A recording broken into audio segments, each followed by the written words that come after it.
Ladies and gentlemen, welcome to Casting the Spotlight episode number 190, and returning for his 5th solo appearance episode of all time, it is Andy Alton. He is back. We're in his studio. I'm the guest, but you're in my house. Yeah. Dude, I can't believe I've done this 5 times. I really can't believe that. Yeah? I wouldn't have, you could have told me I did it once and I would have been like, I believe it. They all blend together. You know? Yeah, well, it's different chapters, man, of the story on this pod. You know, but the same truth still applies, and that's that I'm a pizza delivery guy at heart, okay? It doesn't matter what I've done or where I've been. The pizza streets still swim through my veins. And that's probably what we talked about all four of the previous times. We were just talking about being a pizza guy, probably. I guarantee you it came up in every one of them. I mean, it's a passion of yours. It is. I mean, there's nothing better, you know? I mean, I've tried other things, but it's just I really feel incomplete without delivered pizzas. It is nice. It's like a nice, smooth, easy way to make some money, man. It feels like free money, because it's what I would do anyway. You know, just drive around and listen to music. Which I don't know, I don't know how everybody feels about the Doobie Brothers, but that was kind of a spur of the moment decision that we just made there. But yeah, I think it works. You know, I think so too. Yeah, it's fitting. I've been on the ocean surrounded by senior citizens for long enough. You know that the Doobie Brothers seems like it's the soundtrack to my experiences lately. You know? It was like every 5th song it would come on like over in the speakers in the hallway. You know, They're a vibe though.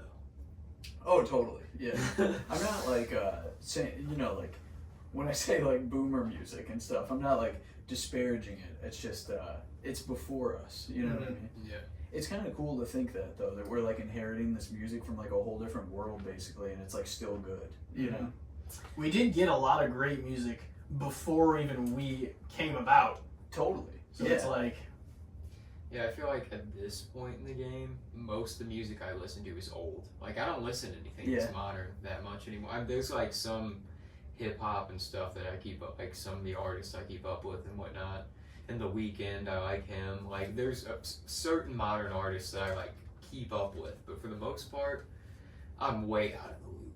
Like anything, like if you turn on a pop music station, I'll know like 2 of 8 songs. Yeah, I know the Pink Pony Club or whatever, but that's about all I got right now. But, it's kind of funny that, like, you know, there's only a couple decades, like, before us where there was, like, good music coming out. Because, you know, it's, like, it's basically, like the Beatles and, like, onward, pretty much. Because, like, stuff, like, kind of before that is, like, you know, I don't know. It's, like, you know, super old people music is just, like, it's, like, trumpets and you can't, you know what I mean? It's just, like... You know, they put on a vinyl and it's just like, you know, and it's like, well, this doesn't do anything for me. I need a little more stimulation, you know. Yeah, stuff at least a few years probably into the 60s through all of the 80s was all still pretty good. Yeah. Like there was good stuff throughout all of that 25 year. Yeah. Plus, if you just even go from like 63 or 64 to like 1989, there's a shitload of great music. Yeah. Dude, even the 90s though. There's good shit oh in the yeah, 90s too. for sure. It's just I don't know. And it's also kind of weird to think about like recorded music doesn't really go that much further back than that. You know, like there weren't really like albums that were like mass produced before like the 60s, you know. Like nobody was even global until the Beatles like that ever. Yeah. Like nobody had that is sort crazy of to reach. think about. Yeah. That was why they were the big, like they were the first, but they were like massive, you know. Yeah. It's also funny to think about how like I might have said this before, but like every generation of like dads basically like yells at their sons being like, you're wearing women's jeans and you look like a girl and you're making crybaby music, you know what I mean? But then like to us we're like, well dad, you don't understand, that's rock and roll, you know. I've seen the meme before, and like I love, you know, classic rock music too, but it's some of the same like things that people will say. They're like, I don't know what this bullshit. Say like you're listening to like alternative rock from like '04 or whatever. Yeah. They'll be like, I don't know what this bullshit is. We listen to stuff there was like real men singing it, like, and then the memes like the music they listen to, and then it's all the like hair metal bands. They like legitimately look like women. And they're like, a lot of makeup and stuff. Like, what is this My Chemical Romance shit? He's wearing eyeliner. When I was a boy, we listened to Twisted Sister, man music. You know. Or like even Motley Crue, Like, they all like yeah. long hair and shit. It's like, what the fuck? Oh yeah, they Yeah. definitely like all them hair metal bands Yeah. wore a full face of makeup. It's funny that like that's what every like generation wants to do is like, yeah, I'm just gonna dress like a girl and cry and make rock music, and that's like the most fucking hard ass thing I can do. You know what I mean? And then Because it's so anti. yeah, but it's the same thing every generation. It still happens now. It's the same thing. Yeah. It's because a lot of things just feel like the mindset hasn't evolved in that aspect. So Yeah. rock and punk hasn't had to evolve. They've just had to do the same thing. Like if that became not that punk rock to do anymore, they would have to do something crazier. Yeah. Which that day might come, because we might figure out that like, hey, we've been doing the same shit for like basically since the Beatles. Maybe we got to do something crazier. You know what I mean? Which I don't know what that would be. Mm-hmm. Well, music did get a lot harder and a lot more like explicit and stuff like that, but Totally. Dude, yeah, they used to get upset that Elvis would like dance, and then now it's like literally like I'm trying to think of an example. Now they're doing like sexual demon fucking ass performances for the Grammys and shit like that. Now you got Megan Thee Stallion singing wet ass pussy on the stage, like twerking. Yeah. Which I'm all for it, like I think you should be able to make music about whatever you want, but it is funny like how it's like ramped up, like the Beatles are like, I want to hold your hand, and then people are like, these guys got long hair. Yeah, oh fuck yeah. Yeah. Dude, sorry, this thing, you're probably going to see this on the camera. I got a 15-foot charger here. Isn't that crazy? Dude, the liberation of having 15 feet of cable is just... I got like a 10-foot one that it's nice because then you can go sit anywhere in the room and it connects. That's how I started. I started 6 foot, then I went 10, then I went 12, and now I'm at 15. Yeah. What'll I do next? Yeah, dude, I just like being able to, I can basically roll over in bed, 10 times and get coiled up like a fucking anaconda by the time I wake up, It's freedom. That's what it is. You use the 15-foot one in bed? Yeah. Well, I got a 2-pack. Yeah. And like the other one, so the reason I started getting longer and longer cables is because I spend so much time in different like hotel rooms and cabins and stuff like that, and I'm like, I don't know where the fucking outlet's gonna be. Yeah. And some of these are built years and years ago. Mm-hmm. So it was before we all had like a crippling smartphone dependence.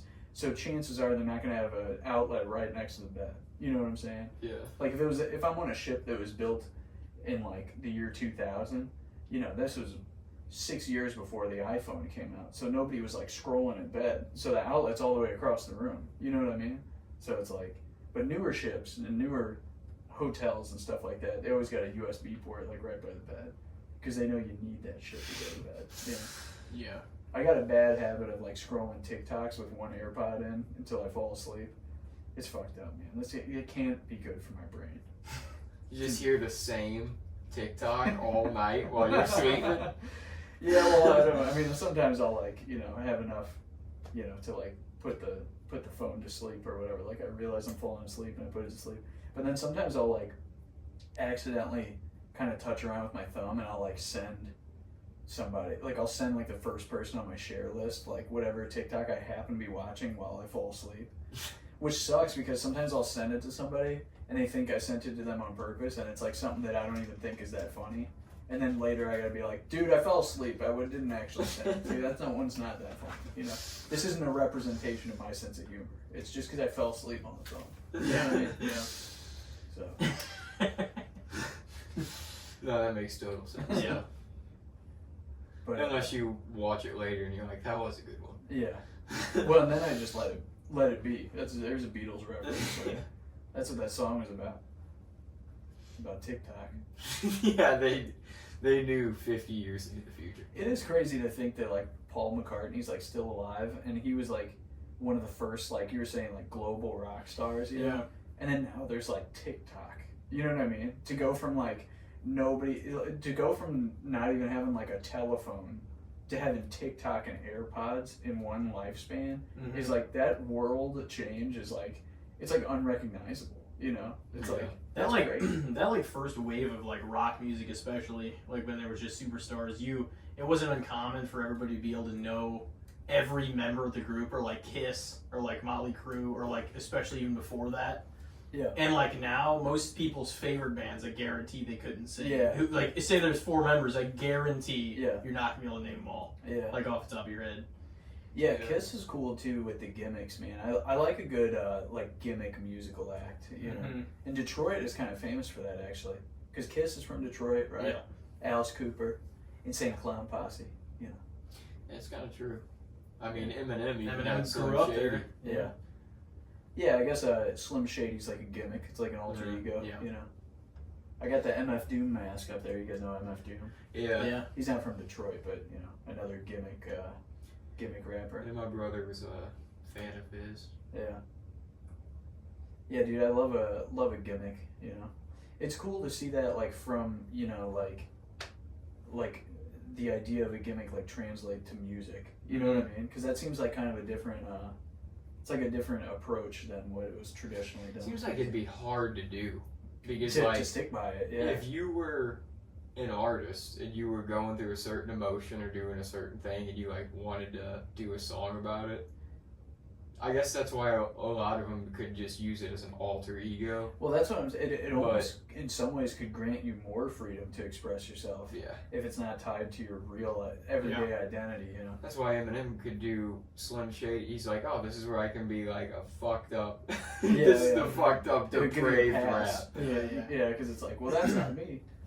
You know, the same way that the 15-foot cable grants me freedom, so too does an alter ego. I also think it's like, just like anything, it's the more character-esque your brand is, or you are, the more just eyes and money that's going to draw. Like every time for like even the UFC or for, you know, boxing, like Floyd Mayweather had a character, like in the UFC, like him or not, like Conor McGregor drew because he was this thing, this brand, this character that a lot of people loved him and a lot of people hated him, but so many people bought those events because he was there. And because like I just definitely think the colorful characters through physical appearance and or like their language, the way they carry themselves, like that always kind of draws people towards the thing.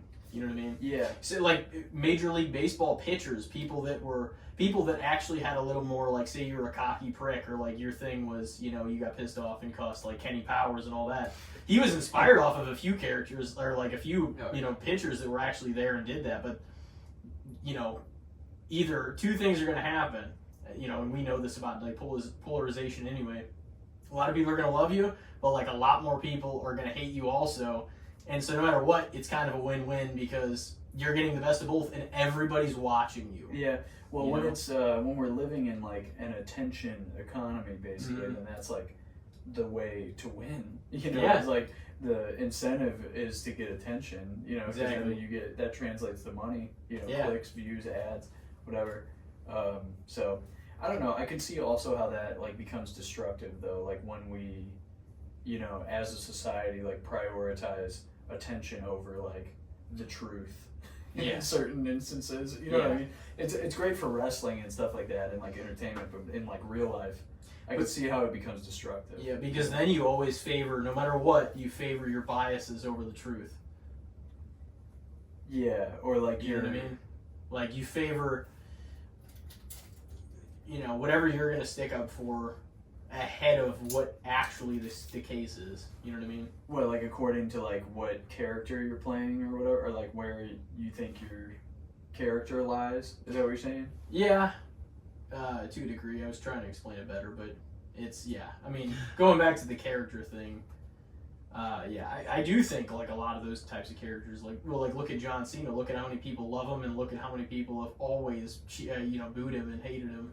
Dude, it's funny, like, we were talking about, you know, before we started, how, like, probably the biggest rock star ever died, you know, Ozzy Osbourne. I would say he was the biggest, you know, like, I mean, aside from, like, the Beatles being, like, I don't know if you really consider them rock stars, though, you know? Yeah, it was kind of like just a music, that their thing, to me, didn't really exemplify, oh, this is for a genre. That it almost had nothing to do with genre when they were around. It was like, this is the band that the whole world knows, and this is the kind of music they make. It was like the format for like popular music or popular success. I don't really think it was I don't really think it should be like, you know, kind of nudged into a corner as like, oh, this was the rock. You know, they just kind of inspired everybody to a degree with being like the first global, like, you know. But as far as possible, like especially go, especially like a one man like rock star, and not like a band, even though he had a band, Ozzy. Yeah. He probably was, like, as far as just a one guy, you know, I also representation of it. Trying to think, I'm like, I can't really think of just a singular person, especially before him or even after him, that like reached that level in rock. Well, there's a lot of people that reached a similar level, equal, or even maybe like greater than. But they're like, we're all part of a band. Yeah, they're all parts of bands. Well, and also not even just like as far as popularity, but like the legend of like what he was. You know what I mean? Which I think is also part of being like a rock star or whatever, is like having this this like full persona. Exactly. Like, I mean, just all the shit, like biting the head off the bat, and, like snorting a line of ants and like that kind of shit.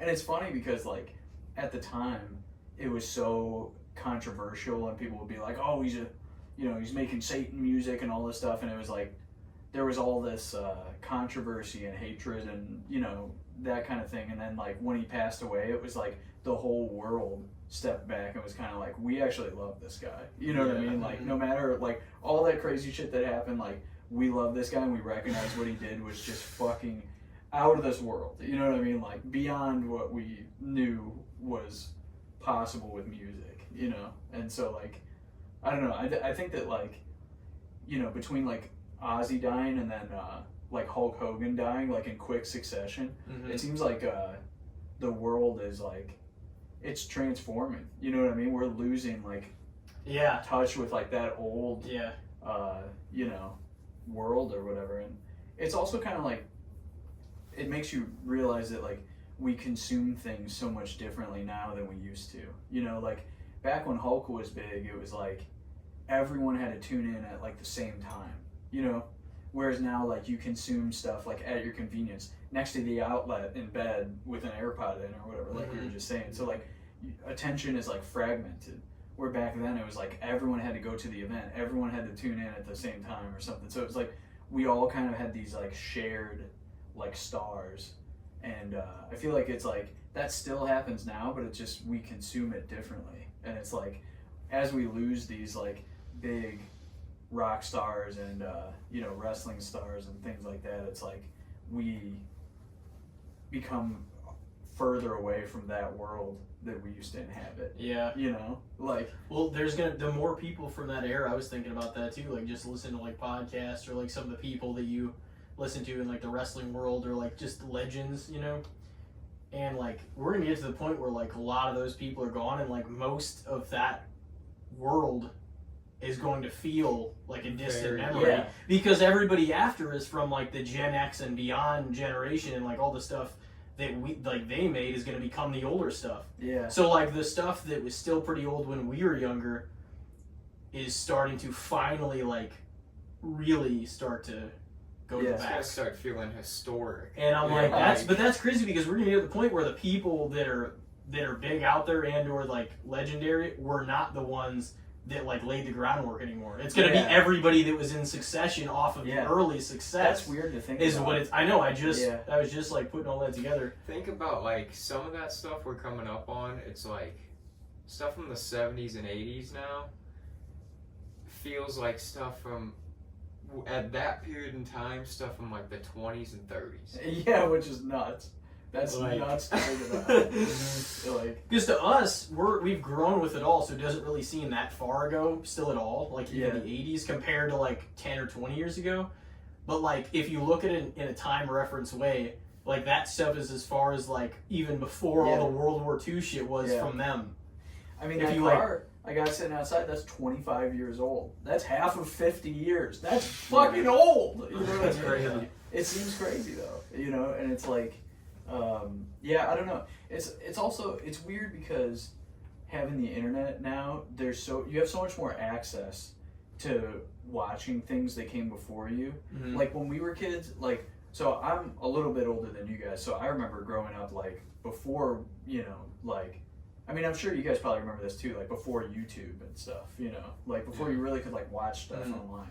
It was like we weren't able to like, I wasn't as attached to like the Beatles or, you know, like I don't know, it's like it's hard to explain. It's like now you have access to like everything historically up until now because you have the internet, so it's all preserved on there. Whereas like when we were younger, you would have to like the reason I knew about like 80s wrestlers is because I had two older brothers and I like inherited their toys and they told me about it. Like, oh, this guy does this and this guy, you know what I mean? And we had like VHSs. It wasn't like I just independently got on YouTube and watched like old Hulk videos or whatever. It was like I like inherited this or whatever. And it's like, I don't know, it's just different now. It's like you have access to all eras if you choose, you know. And like that's how I feel like it's gonna be sort of going forward, which is kind of upsetting to think about because like it is such a more larger like world with more options. Like there's certain things and events and like albums that came out or songs or like wrestlers like the next generation or like, you know, if any of us ever had kids or just even the kids in this generation that are growing up, unless you teach them about the old stuff that meant a lot to you in these certain increments of like historical, like cultural influence, you know, events and things that happen in wrestling, with sports, like whatever, unless you're there to kind of be like, hey, all this happened and kind of like walk people down like how things actually occurred, they're never going to know. Yeah. Like how the way things transpired. They're just going to grow up in this iPad, every information at my fingertip world. And you're not going to be able to hold the past in grace like a lot of our generation like does, because most of it's just gonna be like, well, what's going on today and what's going on now, and like it's gonna be a high expectation, little to no attention towards the past era. That's what's gonna be weird, is because little to no attention to the past. You know what that means? We're gonna repeat the same mistakes. That's what it's always meant. Yeah, we're gonna make the same mistakes because the delete history people are gonna pay the price for deleting history. That's the best way I can put it. It's funny that like we have had like so many like science fiction movies that warned us about like exactly the shit that we're doing. Yeah, like I just saw something about like they're like, oh yeah, they're gonna bring back the woolly mammoth, and it's like, haven't any of you motherfuckers ever seen Jurassic Park? Like, did you see what happened? Dude, they already brought back the dire wolf or whatever that one was, like a prehistoric wolf that's like 4 times the size of a normal wolf. Like they just, you know, it's crazy. Like they're in a lab, just like, yeah, bring that wolf back, the 4 times bigger one that we can't control at all. Yeah, just go ahead and bring it back. That is an exact example of like why it's like, why would we worry about that? Why are we trying to make this creature that is gonna inherently want to kill us? They're trying to subtly plot out our doom, dude. Yeah, and then like, you know, there's Terminator movies, like there's so many of them I've lost track, and it's like, oh, but let's just go ahead and let's just open the genie of AI and just let it fucking we're living T2. Yeah, I know. Like, it's pretty much becoming reality. It's crazy, dude. But like the thing about like I feel like the robot takeover is like inevitable, pretty much at this point. You know, they're just letting it fucking. It's just learning all the time. From one form or another, Dude, I see people on the internet sometimes, like, those little videos you see where people are, like, in a test group, and, like, they're teaching one how to box, and he's, like, punching it and knocking it over, and then they're, like, tripping him and stuff, and everybody's like, ah! I'm like, in 15 years, every fuck in that room's gonna die. Dude, I know. Every time I talk to ChatGPT, I say please and thank you, so that whenever it inevitably does decide that humanity is obsolete and it's gonna fucking extinguish all of us, it'll at least show me some mercy and give me a quick death instead of a long and painful one. But all those people that torture every one of those robots and talk rude to them, to ChatGPT, they're gonna burn in a hell they can't imagine yet. You know? It's crazy. Oh yeah. It's coming. Sorry, it's coming. I'm going off a little bit here.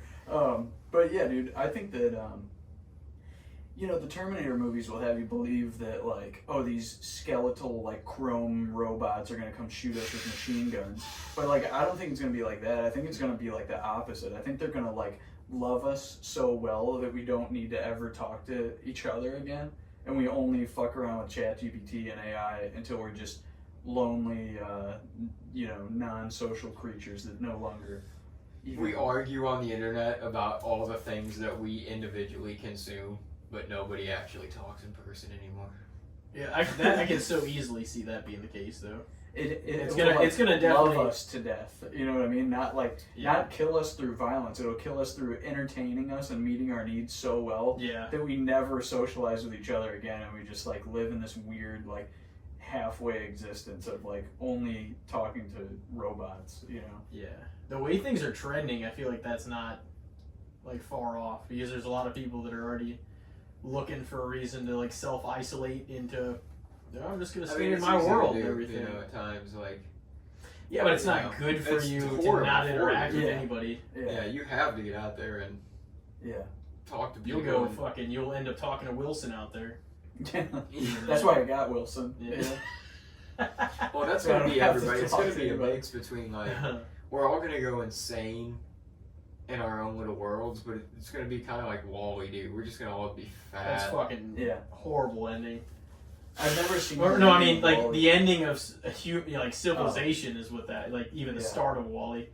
I mean that's kind of true though, because it's like none of them interact anymore, so nobody was like there's no reproduction, there's nothing replenishing the world at all. Nobody was working on anything. Yeah. Yeah, that's totally like a realistic prediction. Yeah. to get too comfortable for your own good is definitely a likely scenario. Yeah.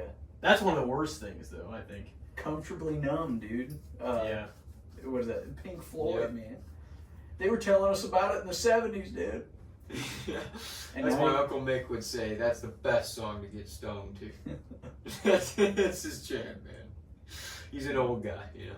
I do feel like weed back in like the 70s was like not like the schizophrenic shit that you buy. Oh yeah, yeah. Like weed now like turns me into like a paranoid mess. Dude, I smoked with that dude one time, and he was like, I don't know what like you young guys smoke nowadays, man. Dude, I know it's crazy. You go into a fucking building and you get to pick what type. When I was young, there wasn't types. There was just weed. And you don't know where it came from. Yeah. You know? Oh, yeah. Like, we would smoke it in the woods, you know, and it'd just be some brown dirt shit that, like, some other kid in middle school had. Like, I don't even know where it came from. Twigs in it and shit. Yeah. Popping and shit when you're smoking. Like a campfire, you know? Yeah, dude. The paranoia of smoking weed when I was, like, in middle school it was, like, lives with me forever. Because you would get in so much trouble back then, you know. Yeah. Now weed is like pretty accepted, which is how it should be. Yeah. But back then it was like, man, you smoke a little like 3% brown weed in the woods with your friends, and you're like, dude, I'm fucking high. You know? It's like mostly dirt and a little and some weed. Yeah. Dirt and sticks.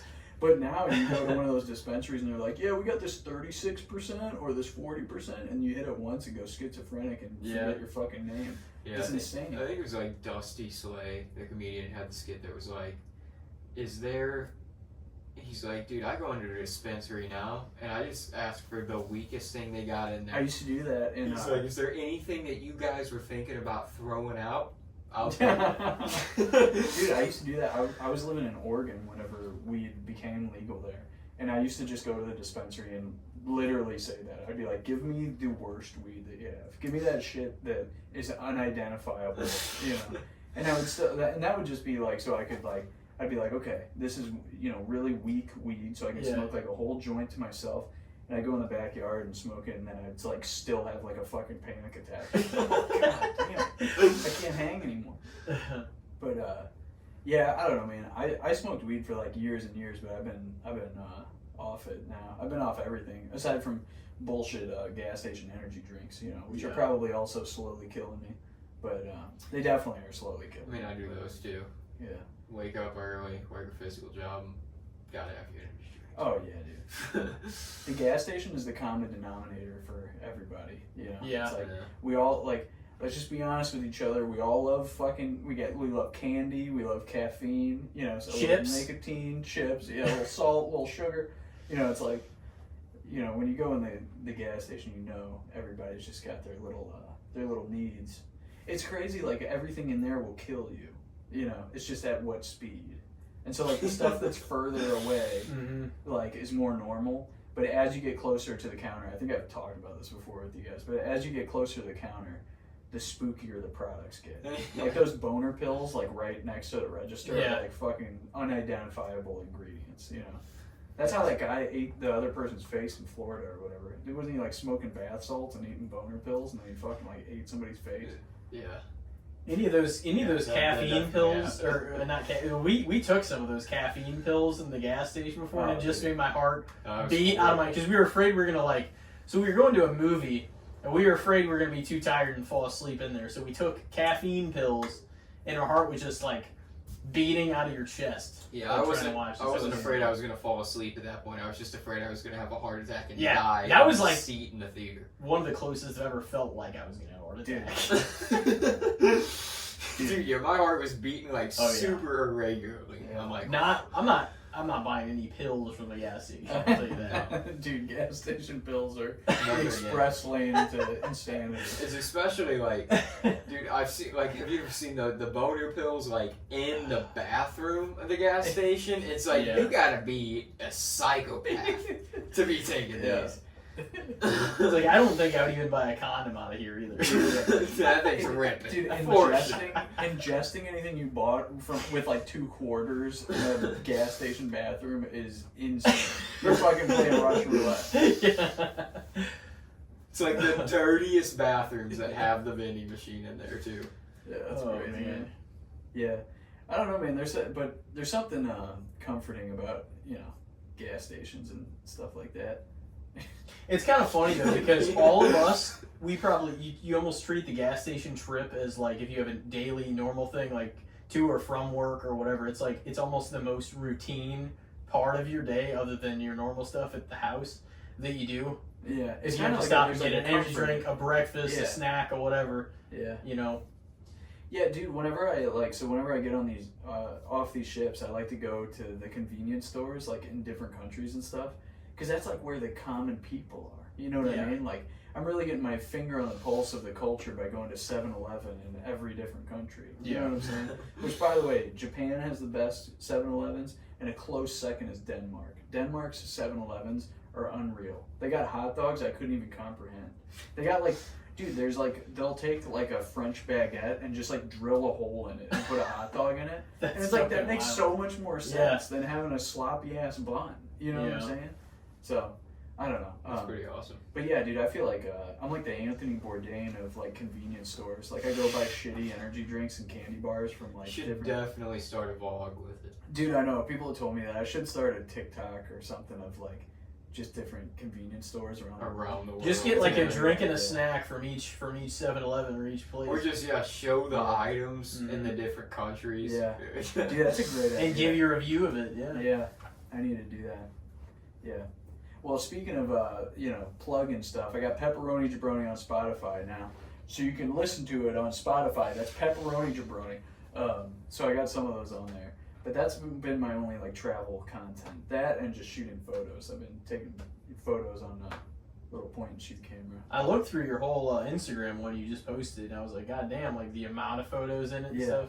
Well, I have these, like, little point-and-shoot, like, digital cameras. And they're fun because you kind of don't pay attention to them. You just kind of like, fire off, just take shots. And then whenever I get home, I load up the memory card and just look at all of it and just pick the best ones. But yeah, it's cool, man. I like having a camera too, because it's like, we use our phones for everything. So it's kind of fun to have like a device that's only for one purpose, because it seems like that's less and less common. Everything does everything. You can read emails on your smart refrigerator screen or whatever, you know what I mean? It's like, it doesn't just make ice cubes anymore. It fucking, you can browse Instagram or whatever on it. So it's like, it's fun to have like a camera that's like, it's just a camera.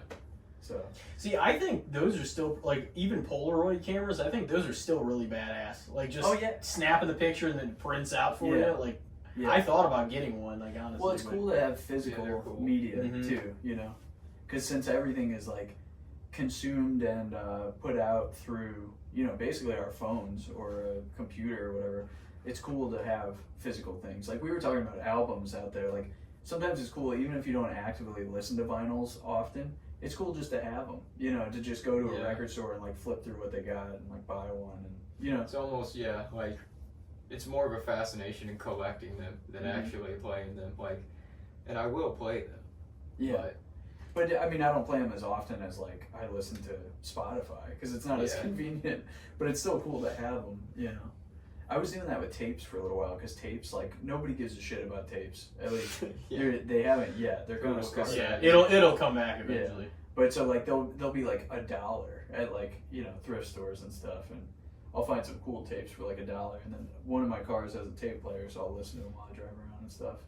It's pretty cool. Yeah, it's cool if you have a tape player. Yeah. I kind of want to get, like, I don't even know where I'd put it though, but I just want like a block TV, like a little screen block TV. Oh, like a tube TV? That just, has the VHS player built into it. Yeah. And just start collecting VHSs again. I don't, like, Dude, there's a place on Gravois called Nickel Flicks, and you can just buy like old I think I've VHS been there. and DVDs and stuff. It's sick, dude. It's awesome. Yeah, like V-Stock used to have more VHS too, and I feel like their VHS selection's like slowly dwindling. I still have a shitload of VHS tapes from like when me and Corey were kids and everything, and yeah. I mean, there's some wrestling in there. There's like a bunch of animated movies and stuff like that. I remember like. There you go ahead. Oh, we used to watch movies that were taped off of like TV. Oh you yeah, know? yeah. So like I would like watch. I remember we had the Ninja Turtles, the first Ninja Turtles movie, and it had like commercials. So, but I used to watch it all the time. So I'd like memorize these like stupid like '80s commercials or whatever. But then also the tape ran out of space, like right after Shredder throws like one of them off of the roof or something, Oh, and then yeah. it ends. So for like years, I just thought like the end of the Ninja Turtles was like, oh, Shredder kills one of them, and then the movie's over. That's it. That's the end. Yeah, Raphael's dead, and then that's it. That would always suck though. Whenever you only had one blank tape and like you didn't want to record over the thing that you had on there, Yeah. you're like, "Fuck, Yeah. I need another blank tape." Or Yeah. you had to bite the bullet and record over the last beloved thing.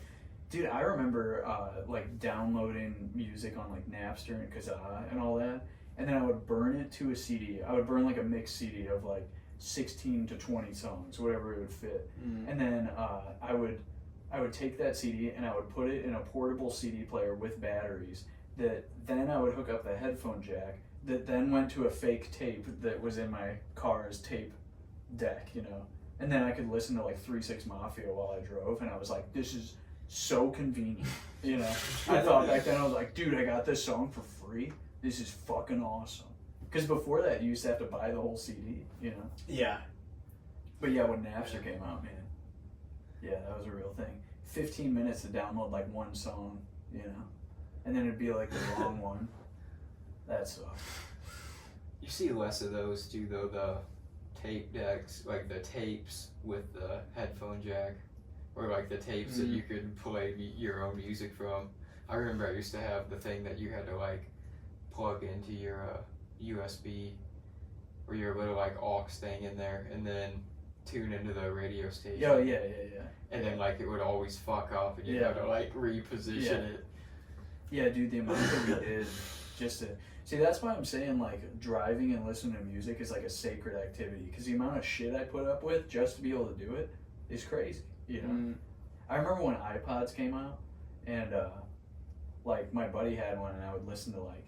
It's crazy to think like he had downloaded all this music like manually, and then like put it on his iPod.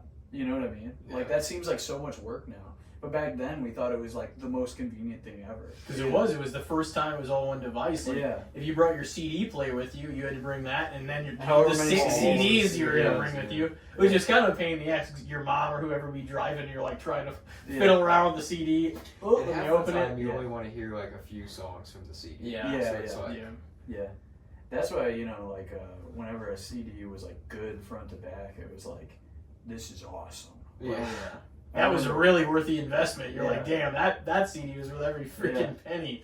That was rare too, because most Yeah. of the time you bought one and it was like Yeah. you like heard like 2 songs that you liked by the band, so you're like, oh, I'll get Yeah. the CD, and then Yep. those are the only 2 songs that you liked Yeah. the whole CD. Yeah. that sucked. Corey did that all the time. There'd be like a random wrestling pay-per-view. He did this so many times, where like there'd be a random wrestling pay-per-view with whatever they would use off the album, and he'd buy the whole album just for that song. But then like sometimes we'd like other songs on there. Yeah. But that would happen frequently. But CDs weren't even that much money. You know what I mean? Like There's an excitement to it too, because it felt like you're like, man, I might discover Yeah, my next exactly. favorite Oh, artist. yeah, for sure. Yeah. But there weren't a lot of albums that slapped like that. Oh, dude. I remember a couple of them, though, man. Like, the System of a Down, Toxicity. Oh, my God. I listened to that shit. 3 Days Grace, 1X. That was a fucking great album. I don't know if you ever listened to that or not. But there was quite a few things that came out, like, at that time. Yeah, dude. Man, it felt like tapes had like a mid-70s life to like the early 2000s. They had like a 25 to 30 year life. Yeah, I don't know. CDs had an even smaller life than that. I used tapes a lot because when I was a kid, like, I would borrow CDs from people in the neighborhood, and then I had like a boombox that had the tape and the CD, you know? And you could play the CD and record on the tape. Yeah. So I would take like my favorite like 2 songs off of like my neighbor's CD or whatever, put those on a tape, and then I'd borrow somebody else's CD and I'd take my favorite songs, put those on a tape, and then I had like a Walkman. Yeah, the So I would Walkmans, listen, yeah. And I could ride my bike with that because it wouldn't skip. And when you when you had a CD and you try to ride your bike, it would skip, So like I actually used tapes for like longer than they were probably relevant, just because of like, it's like, oh, I can get music for free this way rather than like, try to get my mom to take me to Sam Goody or whatever. Something about the tapes, I don't know if it's just me or not, but like whenever you put it in, it clicks. Like just the tape had a distinctive sound whenever it played versus everything else. Well, yeah, I don't know how to describe it, but it was really satisfying. Yeah, there's like a hazy like noise floor to all of it. And it's like, I mean, part of it's winding. Yeah. Part of it's because they're kind of shitty. Like, they're not as good. They are. CDs. They kind of were. Yeah. But so like, they were better in CDs than waves though, because like you said, they didn't skip. Yeah. Dude, I remember getting a CD player as a kid and thinking, dude, this is so dope. And then like any car ride I went on, and it had the anti-skip button. Remember, there was like a thing. There was like no skip or something. You turn that shit on, you'd be like, I'm set. And then the first bump, you had that shit skip. Yeah. Those got better and better though. Like, I remember the first one I had like 10-second anti-skip or whatever. And then like towards the end of those portable ones, they were making like 60-second anti-skip or something. Yeah. Which I don't even know what that means, but 60's better than 10, I guess. It would suck whenever the CD would get scratched up, because then it would like always do it in that part of the song. Yeah. But like the tapes had the same problem as the VHSs. If anything pulls on like that little lining that's on it, to pull it out, it ruins the whole fucking thing. Pretty much. Yeah. Because it's so hard to get it back in there. And you can have a tape that like F's up your entire player too. Yeah. And like gets stuck in there and. Well, there's a lot going on. I mean, it's like these 2 like spindles, and there's a whole machine inside there. Like, you know what I mean? It's like, I always thought that, I'm like, or even a CD, I'm like, that shit's really futuristic seeming to me, even though now it wasn't. You know what I mean? Yeah. Like, getting even a music onto a tape is crazy to think about. It is crazy to think about that. Yeah. It's weird. Like, we're like, oh yeah, CDs and tapes, those are so old. But like, if you ask me to explain how they put, like you still can't do it. There, I'm like, I have no fucking idea. You still can't do it. Is it like magnets or something? I don't know. Like that's what I think is kind of cool about a vinyl as well, though, is you can like it's this literally big cut ass into thing. there. You can watch the needle like on it as it plays, and I still don't know how it works. I'm like, bro, it's literally cut into. How does the music, the sound, get onto an item? Onto it. It's like the waveforms are cut into it, and then the needle reads it. You know, it is crazy. It's still mind blowing, and the shit's been out for 60 years. I know. How in the world did they come up with that? Yeah, I don't know. That's what I think. I'm like, how so much of this even older than that. So much of this had to have been trial and error. Like, somebody had to fuck up so many times to get any number one of these products we use right. And people were like, buddy, there's no way you're gonna fucking cut the sound of me speaking into a disc. Yeah. You know, what are you, crazy? And then, and then they did. So that's hilarious. Like, somebody, every time one of these things were invented, there was somebody like, that's the dumbest shit I've ever heard. I know. You're never gonna get that. Yeah, you have to be like delusional at some point to like get your invention to like actually happen. Well, a lot of people pretty much like to get where we are today. So Took many, a lot of delusion. so many people died. Oh yeah. Oh yeah. Yeah. Or like trying to get a light bulb right. Yeah. All right, dude, this might work. Ugh, fuck. Flying. You know how many Yeah. people just nose dived into the ground? Yeah. The Wright brothers were like, all right, now that all 10,000 of those Yeah, people yeah. failed, let's try it this way. Yeah. That'd be crazy the first time it worked. They're like, bitch, I told you! Oh man. I think that all the time, like, to get where we are now, like, technological, like, so many things had to go wrong. So many people bit the fucking dust on the hope that this was the time that it was gonna work. Yeah. Dude, you know what? That's some balls though. Like, honestly, if you're like, this is my life purpose, Yeah. is to try to figure Yeah. this out, and even if you don't succeed at that point, you tried, man. Yeah. You went out in a blaze of glory. It Yeah, sucks at though least you because they pushed it. remember the person that worked, and if you were the 7th person to fail at it, everybody's like, "Who gives a fuck Yeah. about that?" Yeah. And you died. You lost everything trying to make it work. Yeah. So everyone before you loosened the picture Yeah. bar, and then you come along and it finally twists it off. You're like, I did it! You Yeah. know? It's like, Oh, but all these other people did it. That poor before you. one guy. It's like, yo, another dumbass nose dived off a cliff. Oh yeah. On to the next. And you like just imagine being the guy with the next idea after that guy. You're like, well, when this fails, I got my idea, and then there's works, and you're like, fuck. You're like, Yeah. now I got nothing. Yeah. You gotta come up with something else, like to make. Oh, I got a wing that's more aerodynamic Yeah. Yeah. than what they use. It just sucks though because the whole point of it, we always get into talks like this. I feel like, but the whole thing of it is the person that it actually worked. That's the only person that got the credit. That's what's funny. Yeah. So many people beforehand, they don't give a fuck in history. Yeah. Now. Dude, I wouldn't even care to get. I mean, getting the credit, that's Ugh. cool. Getting filthy rich off it and not really having to. I mean, getting to live off of it is probably a bigger deal to me than getting the notoriety and the from it. legacy. Well, if you get the notoriety for it, odds are the thing exploded and you made a lot of money. Oh yeah, that That's too. the But I thing. mean, like, even if you were able to come up with something after the initial thing Mm-hmm. that made you a load of money and nobody really knows who you are, I Yeah. would still love that. It's almost better if nobody knows who you are, because then, like, people aren't. You're probably more Targeting down to you. earth too. Yeah. So much harder to get rich like that these days, though. What, People are gonna know. anonymously? Yeah. Yeah. That's why if you're like a guy like Marshmallow, you did it right. You're able to hide behind a This mask. goes back to the gimmick thing we were Yeah. talking about. Yeah, that's true. Yeah. You hide behind a disguise, Just go chill. Yeah.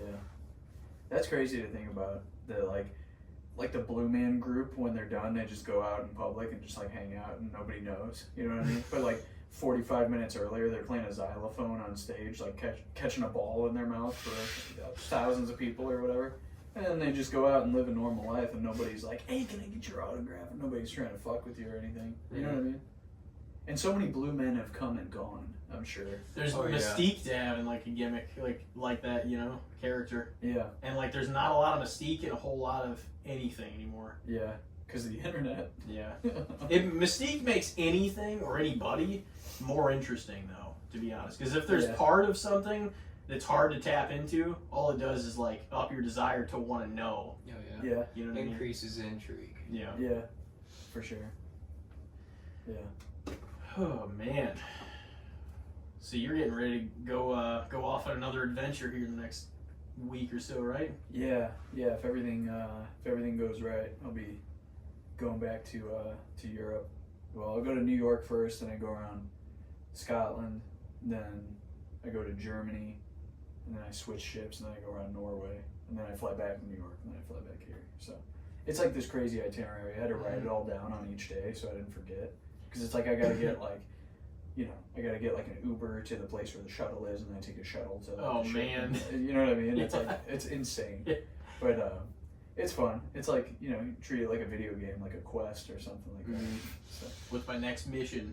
yeah, See, not that I couldn't handle like more than one flight or a couple of flights within days like that, but even that I like double and triple check and be like, all right, I gotta be here this time. I gotta Yeah. make sure I'm there. oh dude, yeah.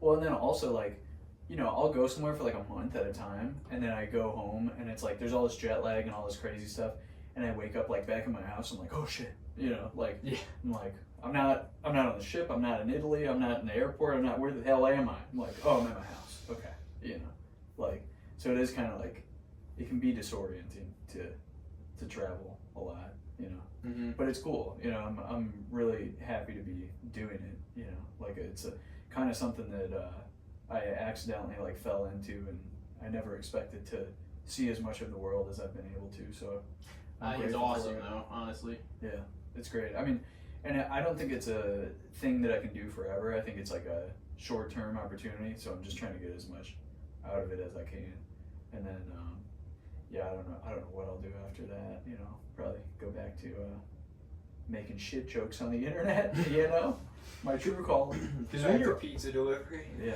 when you're on these like ships, you're doing like your. Are you like helping them with like their audio system and everything, or how No, are you it's doing? like- I it's thought a you were doing lighting- something like okay, It's it's a something lighting else. job. Yeah. Okay. So it's like, yeah, I don't know. I oversee a bunch of projects where we're converting lighting systems to use less energy, Mhm. and then I'm also like reprogramming stuff. So Yeah. I didn't know how to do any of that initially. I just kind of like learned it on the job, and then so yeah, it's pretty cool, man. It's fun. It's a good opportunity to see the world. Like there's a lot of places I would have, you know, otherwise would have never. First of all, had the money to go to, or, you know, second of all, like would have sought out, you know, specifically. Like there are a lot of places I've been to that like there's this little island called Mauritius near like Madagascar, you know? It's like I would have never like taken the time to like find out about that place and then like pay a bunch of money to fly there. You know what I mean? Yeah. So to like have a job that like accidentally kind of takes me to places like that, it's like it's really cool, you know, you kind of stumble upon new discoveries that you otherwise would have never like manually navigated yourself to, you know, which is I think one of the coolest parts about it, you know, is seeing towns and places and experiences that Because you It's wouldn't really have neat, you yeah. wouldn't have known what you didn't know yeah, previously. Like you didn't know that was even in the cards, Yeah. and then it led you to this whole other place. yeah. Or like Singapore. Like I worked in Singapore for like almost a month in the shipyard. So we weren't sailing, we were just in a shipyard the whole time. So I was able to like get off and like walk around Singapore and see it a lot and stuff like that. And it's like otherwise I probably never would have, you know. Oh, yeah. Like, I would have never like chosen to spend a month in Singapore. You know, like it would cost so much and it'd be so hard to like, you know, plan that in your life or whatever. So to have something that takes you there, you know, and brings you along for this experience is like, it's really cool. It's something to be grateful for, you know, things that I'll always remember. So it's cool, man. It's been good. But yeah, I don't know what I'll do after it, but I just want to collect as many experiences as I possibly can while I have the opportunity. Yeah. Because I think that only enhances my decision making later in life. If I have like more experience to draw from and I know what kind of stuff I'm into, and you know, then I don't have to wonder about all these things, and I kind of have a more informed idea of like where I might want to go or what I might want to do, or you know. So it's cool, man. It's a lot of fun.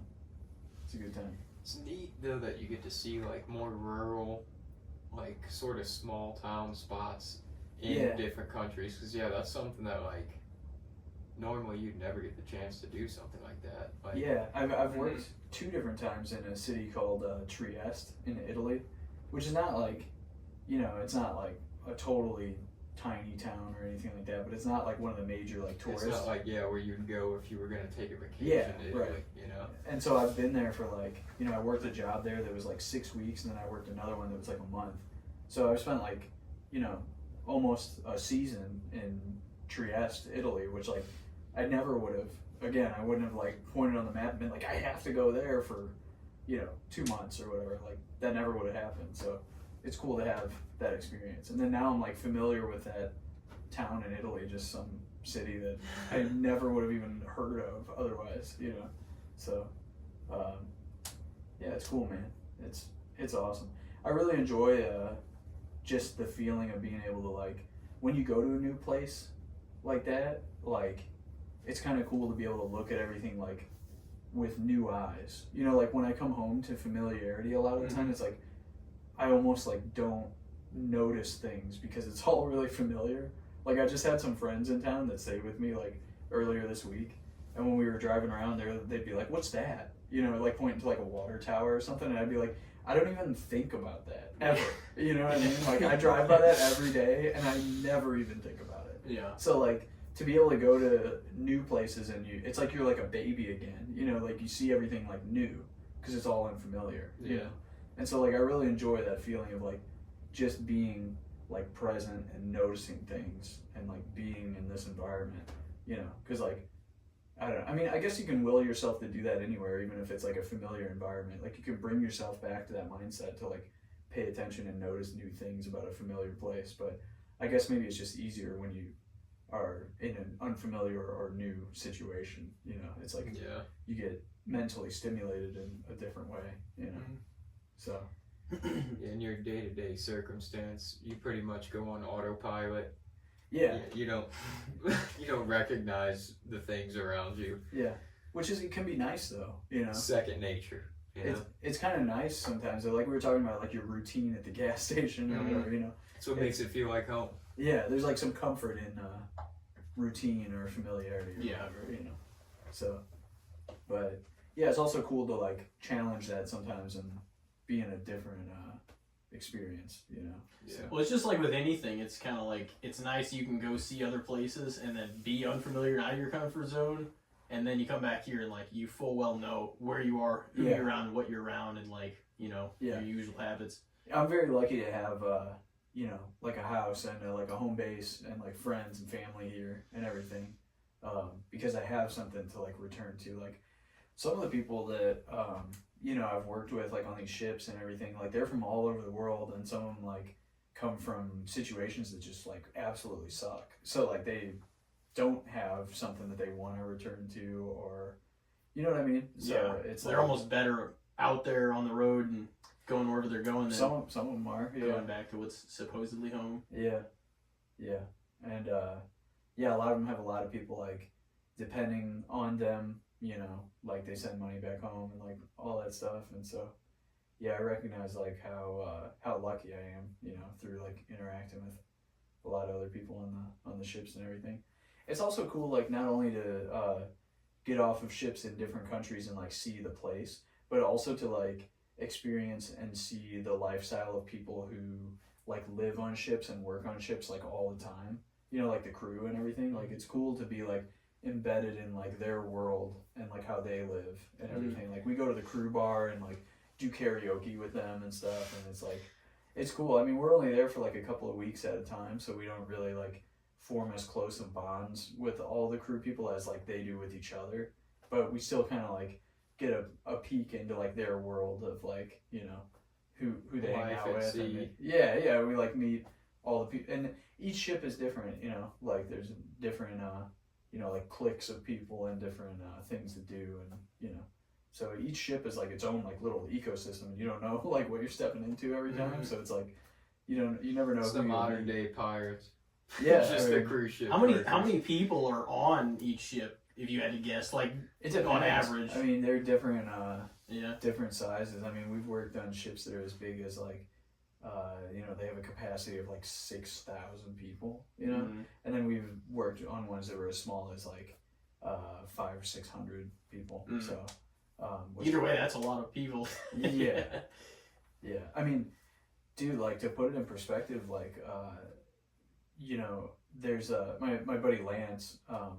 Like we go out to his parents' property sometimes, and they're in a town that has a population of like 200 people, and it's like, it's crazy to think like, oh, I was just on a vessel on the ocean that had 6,000 people on it, and this town has 200. You know? Like it's weird to think that, you know.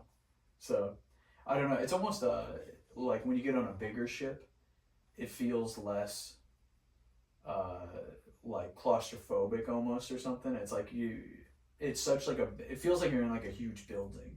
So it doesn't, you know, it doesn't feel as crazy as like some of the smaller ships. It's like when you're out at sea on one of the smaller ones, you're like, whoa, shit, I'm really out here, you know. But like when you're on one of the bigger ones, it's kind of like you're a little more removed. It's like a traveling, sailing building. Yeah, it is. Well, that actually makes sense. Is like there's a shitload of people there, but there's the ship is probably so massive that you don't even notice. It's like an entire resort. It's like a Yeah. hotel. It's a hotel. Yeah, like a hotel, like a pool, like like bars. It's everything, you know, retail. Crazy. Like so, you know, yeah, like we did one. We worked on one that sailed from France, where it was built, to Florida, where it was like turned over to the cruise ship company. So it was like from the shipyard to the new owners, and so we were crossing the Atlantic for 2 weeks, but it was on a huge ship, you know. So it was kind of like it's like you're in a building the whole time. It wasn't like oh, I'm out on, you know what I mean? Like it'd be way different to cross the Atlantic on, you know, like a ship with like 2 decks versus one that has like 16 or whatever. Yeah. You know what I mean? So, but it was really weird because so we crossed the ocean on that ship and it only had crew on it, no guests. So there was like, that was another ship that was built for maybe like 4,000 to 5,000 people, but there was only like 700 people on it. So it was like, it felt very empty, but it was cool, you know. It'd be kind of neat, yeah. Yeah, it was cool. I would like, there's a running track on it. So I would wake up like when the sun was coming up and just run in the morning and watch the sun come up. And it was just like, we're just out in the middle of the Atlantic, you know, like it was pretty crazy. Weird experience, you know, but. Be spacious though. Yeah. I remember having a thought. I remember looking over at like the horizon in every direction. You can't see land anywhere, you know. And I was thinking about, for some reason, I like really wanted McDonald's. I wanted like hot mustard from McDonald's. And I like had that thought. I was like, dude, the nearest McDonald's is so fucking far away from me. And that like gave me like a pang of anxiety. I was like, holy shit, I'm out here in the middle of the ocean.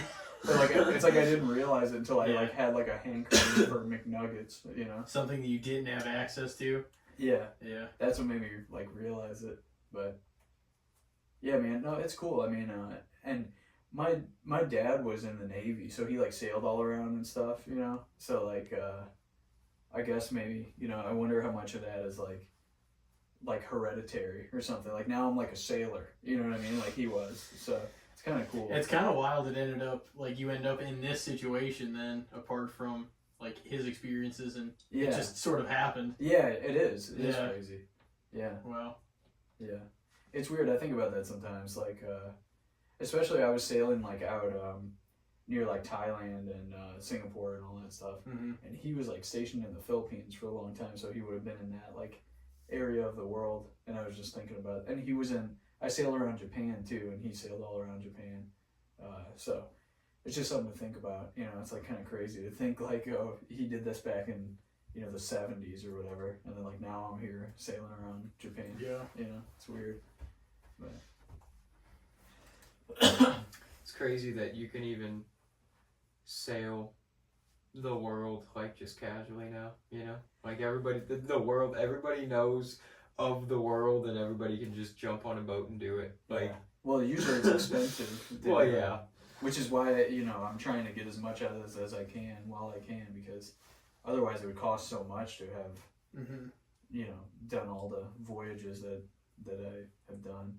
And I do work. I don't want to make it sound like I'm not like doing shit. Yeah. Like I'm actually working. I mean, that's neat though that you get the experience to see the entire world, basically. Yeah. Well, it's like the world. It's work and work. That definitely seems like it comes for like with a lot of opportunity and benefits for you. Like that's already something up your alley that you would do anyway. Yeah, I mean, I just got really, really lucky with it. Like, so part of the reason it's kind of weird to say this, but like I was like jokingly plugging Pepperoni Jabroni earlier, but like Pepperoni Jabroni was like a project that I did when I don't know, I had like kind of a bunch of life changes like all at once. So I quit like my jobs and I bought a train ticket to go to New York City to go see some of my old friends. And I bought like a portable mixer and all these mics, and I was like, fuck it, I'm gonna take some time off and I'm just literally gonna travel around and collect podcasts. Like I'm just gonna record conversations with my friends that are funny. Because I thought about it and I was like, dude, if I could do anything, what would I do? And I was like, I would just travel around and bullshit. So I decided I was gonna do that for like a couple of months. So I quit my jobs and bought a train ticket to New York City, which would be like my first stop where I would see a bunch of my friends. But like what I didn't realize when I bought that train ticket is that I had a 9-hour layover in Chicago. So I got to Chicago and I was like, fuck, I'm gonna be here for 9 hours, you know, waiting for my next train. And so I hit up my friend Billy, who I went to college with at Webster. but he lives in Chicago now. And I was like, dude, do you want to like go get a sandwich or something? And he was like, yeah. And so he came to the train station, picked me up, and then I had all that like gear in my backpack, you know. And I was like telling him, I was like, dude, I have this idea called like pepperoni jabroni, where I'm just gonna like travel around and collect conversations. And that was the first one I did. It was like with him that I didn't even know was gonna happen. I accidentally booked it with a 9-hour layover, and when I was talking to him and hanging out with him, he was the one who had previously worked on ships and stuff and told me about it and like put me in contact with them. So like if it weren't for like that accidental booking of that train with that layover, Wow. I never would have gone to, you know, all these places. Yeah, all this stuff. And it was just like, it's funny because the initial decision was literally, I thought about it and I was like, if I could do anything, what would I do? And my thought was like, I would travel around and collect bullshit conversations that were funny with my friends. And so I did that. I quit my jobs. I bought a mixer, I bought mics, and I bought a train ticket.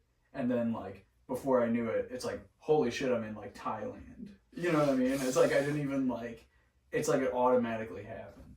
And it's weird to think like when you know, kind of chase like whatever it is you feel or what you want to do, that it can like become so much more than you even anticipated. You know what I mean? Mm-hmm.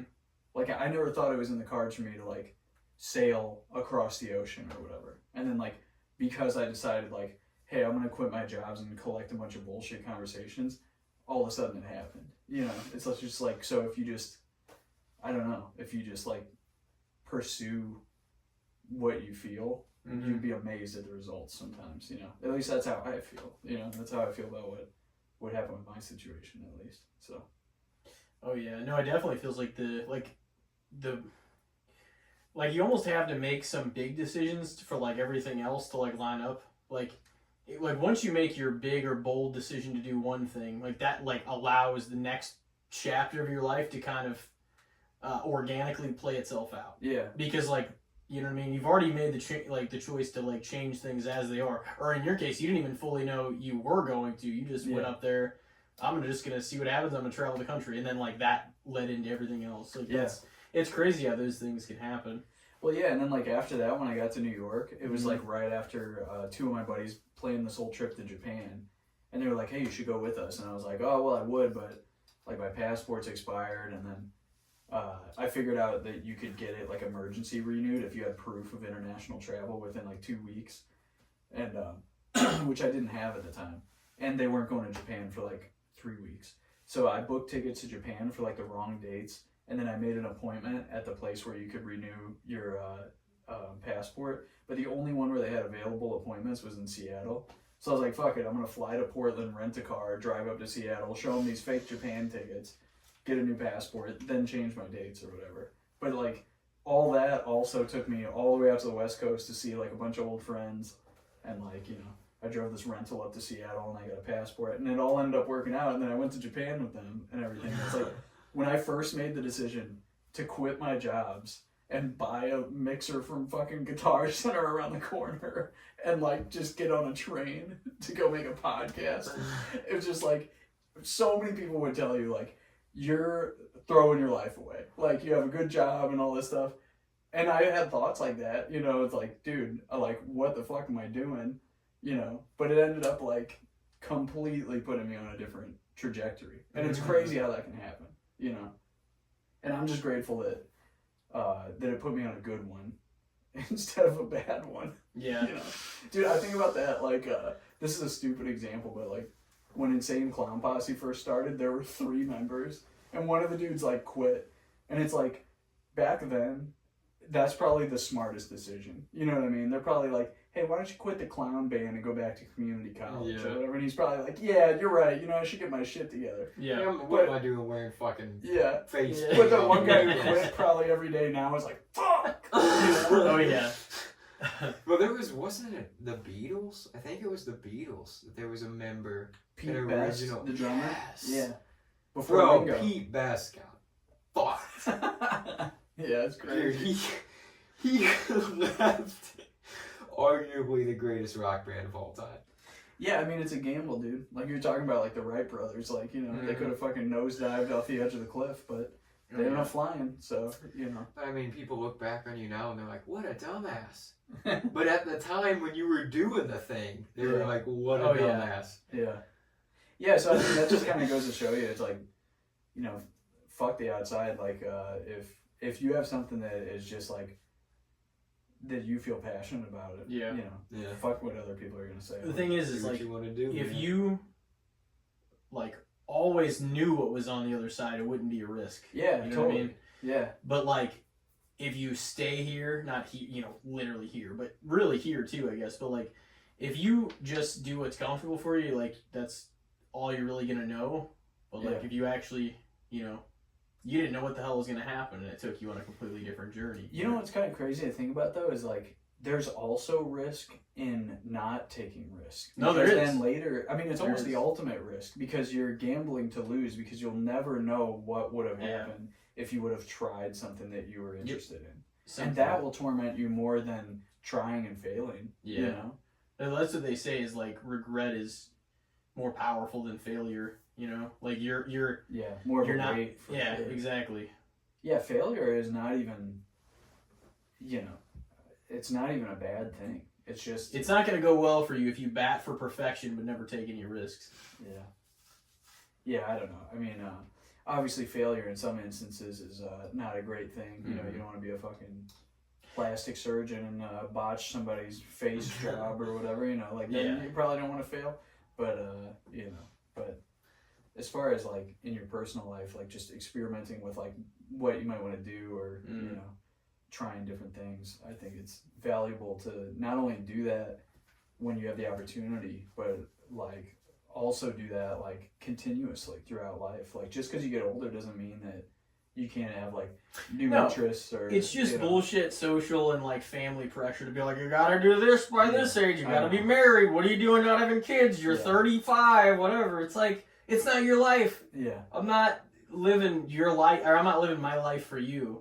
I'm not saying anybody was pressuring me about that, but like that is what we've heard and what you know about, because that's what they did, and they assume you're going to do the same shit that they did. But it's like, yeah, I mean, I'm kind of at a weird point because I'm 37 now, which is fucking, it's insane to even think that. You know, I'm closer to 40 than 30, which is crazy to me to think.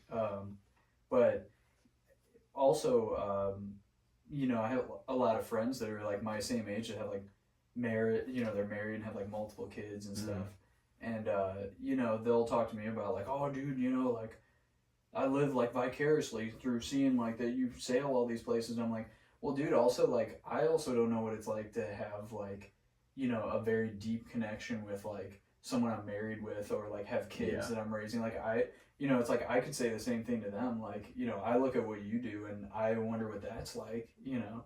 So it's like, it's always... to have something, you're always going to lose out on something else. That's life is trade-offs. That is what it is. For sure. Yeah, it's just difficult to... Even exactly what you said, I was going to say not to cut you up, but like... No, go ahead. It's exactly what you said. There's risk even in doing nothing. That's a trade-off. Yeah. You're trading in what could have happened by doing, Yeah. I don't want to say nothing, but essentially the same thing all your life. Yeah, and that's why, like, you could drive yourself crazy thinking about that. You know, like, you could... And I have. You have definitely absolutely drove myself nuts thinking about stuff like that. Yeah. But that's kind of why you have to just examine like what it is that that you want or that you need or whatever, and then just try to act towards that, you know, because that's to me the most secure bet, I feel like, even if it's something that other people don't understand, you know. It's basically like do it for you and keep your everything in your life in consideration, but like you have to work towards a goal, I feel like, you know what I mean, in order to be at least what you consider like more fulfilling. Definitely. Because like if you have at least a goal that you're setting, you know, towards, whether it's like to move somewhere or to like accumulate this amount of money to buy this thing or to do whatever, like I feel like everything else in your life will kind of fall in line as long as you stay the course of what you... Not everything. There's always going to be problems you have to deal with on the side, things you didn't expect to have to deal with. Yeah, but like that's part of it. Life is setbacks too. There's literally always. But it doesn't mean that the goal should change. Maybe your approach should change. Yeah. You know. Honestly, the worst thing you could do is change the goal unless everything's pointing that, oh, maybe you should, like, say you're striving for this job, but this job that's a lot like it is more up your alley than the actual thing. That's part of the same sort of thing. It's also crazy, like, how you kind of accidentally, like, naturally attract stuff that's, like, in line with what's important to you by living more true to whatever it is that you're, like, passionate about, you know? Yeah. Like, those things you'll naturally end up participating or attracting those things just by, you know, pursuing whatever it is that you feel, or being vocal about whatever it is that, you know, that you're interested in. Yeah. I mean, like, even this, for example, like, you guys want to do a podcast, and you know that, like, I've been doing different podcasts for a while, and then now, here we are, dude, doing it, you know? Doing it. It's like... For the 5th time with you. For the 5th time! 5 times! 5 times! Yeah, that's crazy. It is crazy that we've done it 5 times. I think about that, too, sometimes. It's just, like, you know, we have a lot of friends that are big time in wrestling as well, and, like, the amount of wrestlers that I've met, like, on a large scale or even, you know, whatever, I'm like, there's no way if I hadn't followed through this, made some of the friends I have and, like, gone to some of the shows, the events that I've gone on and, like, kept this going, would I have ever met any of these people, like, that I've, you know, you look up to, you see on TV. You know, it's like, just by being in that, like, ecosystem of, like, like-minded people will take you to things, like, you never thought, you know, you would experience. Yeah. So, yeah, it is wild. Yeah. Just a world full of possibilities out there, you know? Totally, man. Yeah, it's crazy. Yeah, and I feel like I feel like I'm kind of amazed sometimes at how things exceed what I thought. You know what I mean? Mm-hmm. Like, you may, like, pursue something and have some expectation of, like, where it might go, but then I feel like a lot of the time I'm surprised by, like, oh, I got even more out of this than I was expecting. Like what I was just saying, like, you know, I'm like, oh, fuck it, I'll buy a mixer and go to New York. And I had some idea of, like, oh, we'll make a handful of episodes, it'll be fun, it'll be good for me, you know, I like podcasting and stuff. Like, I didn't know where it would, you know what I mean? Yeah. Like, I had no idea, like, the fucking whirlwind that it would send me on, you know? And so, like, I don't know. It's cool how things can really, like, exceed your expectations like that, you know? I don't know. And, like, even just putting, like, an idea or, like, some sort of effort into the thing, like, took you to a place that you didn't even think you would, you know, remotely go. Yeah. Took you literally all over the world. Yeah. I know. It's hilarious. It's hilarious. It really is. But I don't think, like, I mean, I don't know. It's like, I'm not different than, like, other people. Like, other people could do the same thing. Like, just make a decision, like, they're interested in something, and then pursue it, and then you'll be, like, surprised at how much you get out of it, you know? Like, I bet even, like, when you guys started doing this, like, how many episodes have you done now? This is 190. Did you ever think that you would do 190 podcast episodes, you know? Like, didn't really think about the number, yeah. But still, I mean, no. like, it's crazy. It really is. It's crazy. Yeah. Like, that's a fucking huge achievement. It's crazy to think, too, that it's, like, 6 years old. Most of these are just within the past 3 years. Yeah. Most of the episodes. I mean, we, you know, before we got on, like, a rhythm of doing it every week, like, we were just doing it every now and then. Yeah. So the first, like, 44 episodes took, you know, maybe not quite 3 years.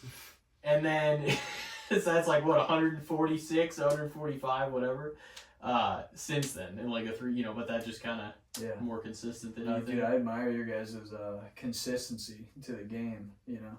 I got this setup, but I'm not, like, prolific like you guys are. You know what I did before you guys came over? I bought a duster from Walmart recently, and I dusted all these because I was embarrassed at how much dust was on my podcast equipment. So I didn't want you guys to see it. Like one of those sprayer dust things? No, just like a duster. It's ostrich feather. A feather duster. Yeah. I bought an ostrich feather duster from Walmart specifically to dust the mics off so you guys wouldn't think I was a piece of shit. Well, I think it looks good. Hey, you've been busy traveling the world. Yeah. We get it.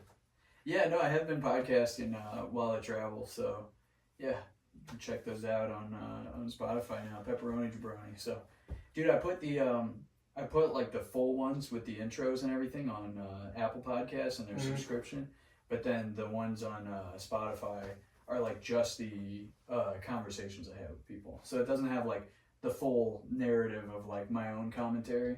But that's more for me anyway. I just did it like for my own preservation of the memories. So if anybody wants to listen to the whole thing, you know, they're $5 on Apple Music for a membership. And I only do that. I'm not greedy here, okay? You know, I'm doing that because I don't want everybody to listen to me talk on the mic by myself. I feel like a fucking insane person. Yeah. Have you ever done one by yourself? Nope.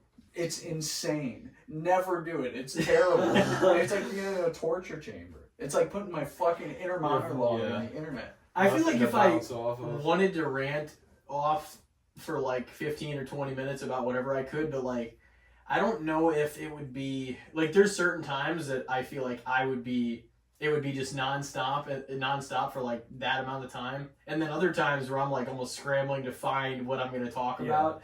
So it wouldn't be anything that consistent, you know what I mean? I wouldn't be able to like, it would almost be like me bitching about something for like 15 minutes. Yeah, like when I do it, I'm like, who would want to listen to me talk to myself? You know what I mean? So like, that's why I put like the full ones like behind a paywall, because I'm like, dude, I don't want everybody to listen to me. It feels like so stupid that anyone would even listen to it. But for my own preservation, I think it's a good thing. You know, if I ever like 40 years from now want to listen to like my journey across the world or whatever, then I have it.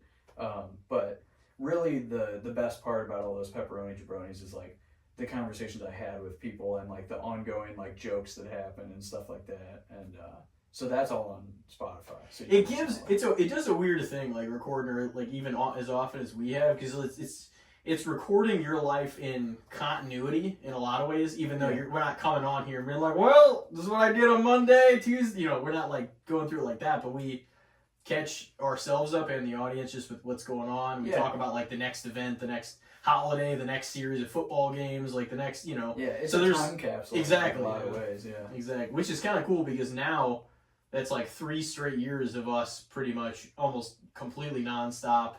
Recording everything week to week to week. Yeah, you know? That's a cool thing to have, you know. I mean, it would be like almost impossible to go back and listen to all of it, you know.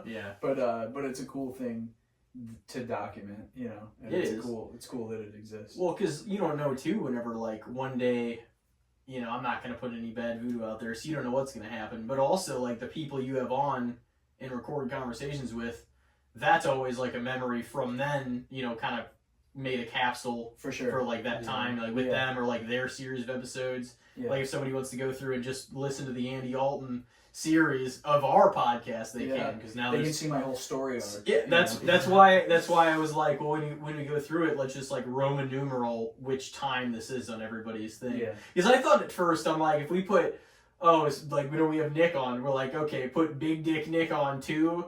It's just like, well, is this the second Big Dick Nick and his dad's the first or what? But it's like after a while you're gonna realize somebody's fourth appearance, they're not named the fourth person. I thought it was so cool how you had my Uncle Don, your Pawpaw on and tell like that whole story about how they found that money and all that. That's so cool to have that. The entire 70 years of his life is now he's like 70, 72. 73. So it's like you have that whole first like chapter, like the first 20 years, and then like 21 to 40. These are kind of like rough timelines, but pretty much so. And then 92 to like 2022. Yeah, dude, I listened to all those episodes. It's so awesome. Like, just hearing all. Thank you for listening. Yeah, dude, it's awesome. But that was something I always wanted to do with the podcast. Like since a little after we probably did, it was just a goal that I was like, all right, well, we've got to go long enough to at some point be able to get this documented, because this is something like it feels like it's not just for us, but like my whole family and our family, and like it'll always be out there. And like he'll have told loosely from what he can remember from a date standpoint his whole life story. And there's about 11 hours of his life story being told out there. So man, that's so cool. Yeah, it's cool to preserve stuff like that. And I mean, he agreed to it. He wanted to do it, like do the bullet points and the breakdown of events. And like, I'm glad he got into that whole story because that was a huge thing for like him and like your dad too. Yeah. And like that was a whole. Dude, I didn't even know about it until like I don't know, maybe like 10 years ago or something like that. He like told me about it at like a Christmas party or something. I was like, "What the hell? Like, Yeah. you guys found $30,000? Yeah. Like 14 years old. It was like $32,000, and we did the math and like adjusting for It was like inflation. $300,000 It or was something. worth $300,000 now. Dude, that's insane.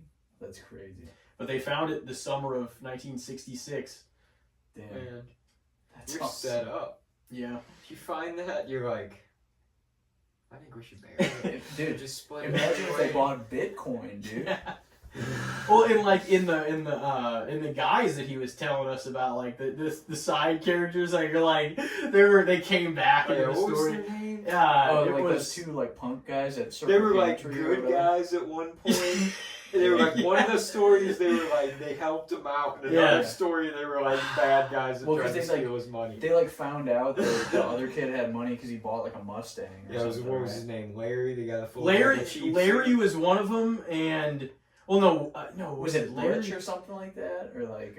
It was damn, it kills me that I can't remember the guy's names. I think Larry is one of the guys that folded. That Yeah, was it in was the Larry group. that folded. He That was wasn't. the guy who He bought wasn't the one of the Mustang. two We're ex-cons. talking about your grandpa. Oh, it was no. I remember it was Doc and Leroy. Oh, okay. That's who it was. He said that they were like both just jacked and like in and out of prison and shit like that. Yeah. So they were like ex-cons.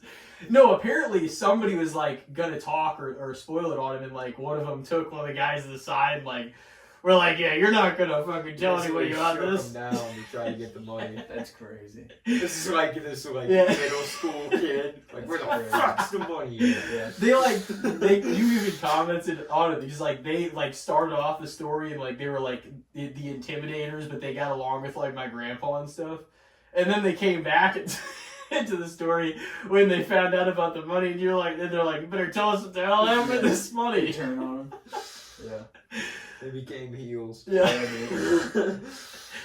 Dude, speaking of Hulk Hogan, Oh, man, I think that my favorite Hulk Hogan moment Mhm. is when he was the third man with the Outsiders Yeah. at NWO. Well, Oh, yeah. people don't realize like they changed the business once, but like Hulk came back and changed the business Dude, again I know. before the Attitude It's, Era happened. it's crazy to think that. like, Because without their whole third man turn and like the anarchy that they were showing on TV, like Like being on Vince DX or- never would have pushed the envelope the Yeah. way he did, you know, Yeah.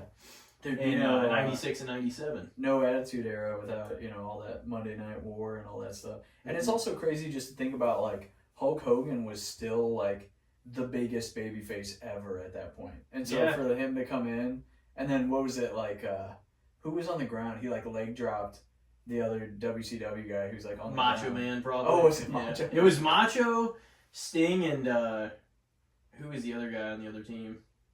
And Sting was going to be the replacement if Hogan, didn't want to do it. Yeah, because he had, like, control over his character or whatever, right? So Mhm. he had, like, the final say if he was actually going to go heel. Even hours until it, they were still like, if Yeah. Hogan doesn't want to go through with this. They're gonna He have did. Sting. He had creative control. Like, he Dude. could have last minute, 2 hours before they went on, he could have been like, yeah, I don't want to do it. And they would have been like, Yeah. fuck. Yeah. They would have lost out on that awesome Sting Hogan storyline because he Yeah. was like the antithesis to NWO. Who Dude. was it? Was it Lex, maybe? Luger? What, did he leg drop? No, the other, because it was Macho, Sting, and somebody else on their team. Because it I was don't know. Kevin, Scott It Hall, might have been and Lex Hogan. Yeah. Yeah. Yeah, Kevin Nash and Scott Hall. Yeah, because they were the two, like, clique members that went over Yeah. or whatever. So they that was a started whole using other their real thing. names. And at first, kayfabe is very much alive, and a lot of people still thought that wrestling was a shoot, even into the mid-90s. Yeah. And so they're like, whenever they first debuted, they're like, oh my God. Like, they thought that they were actually a different group that came from the rival company and to take over the company. That's what Yeah, people yeah. thought. Yeah.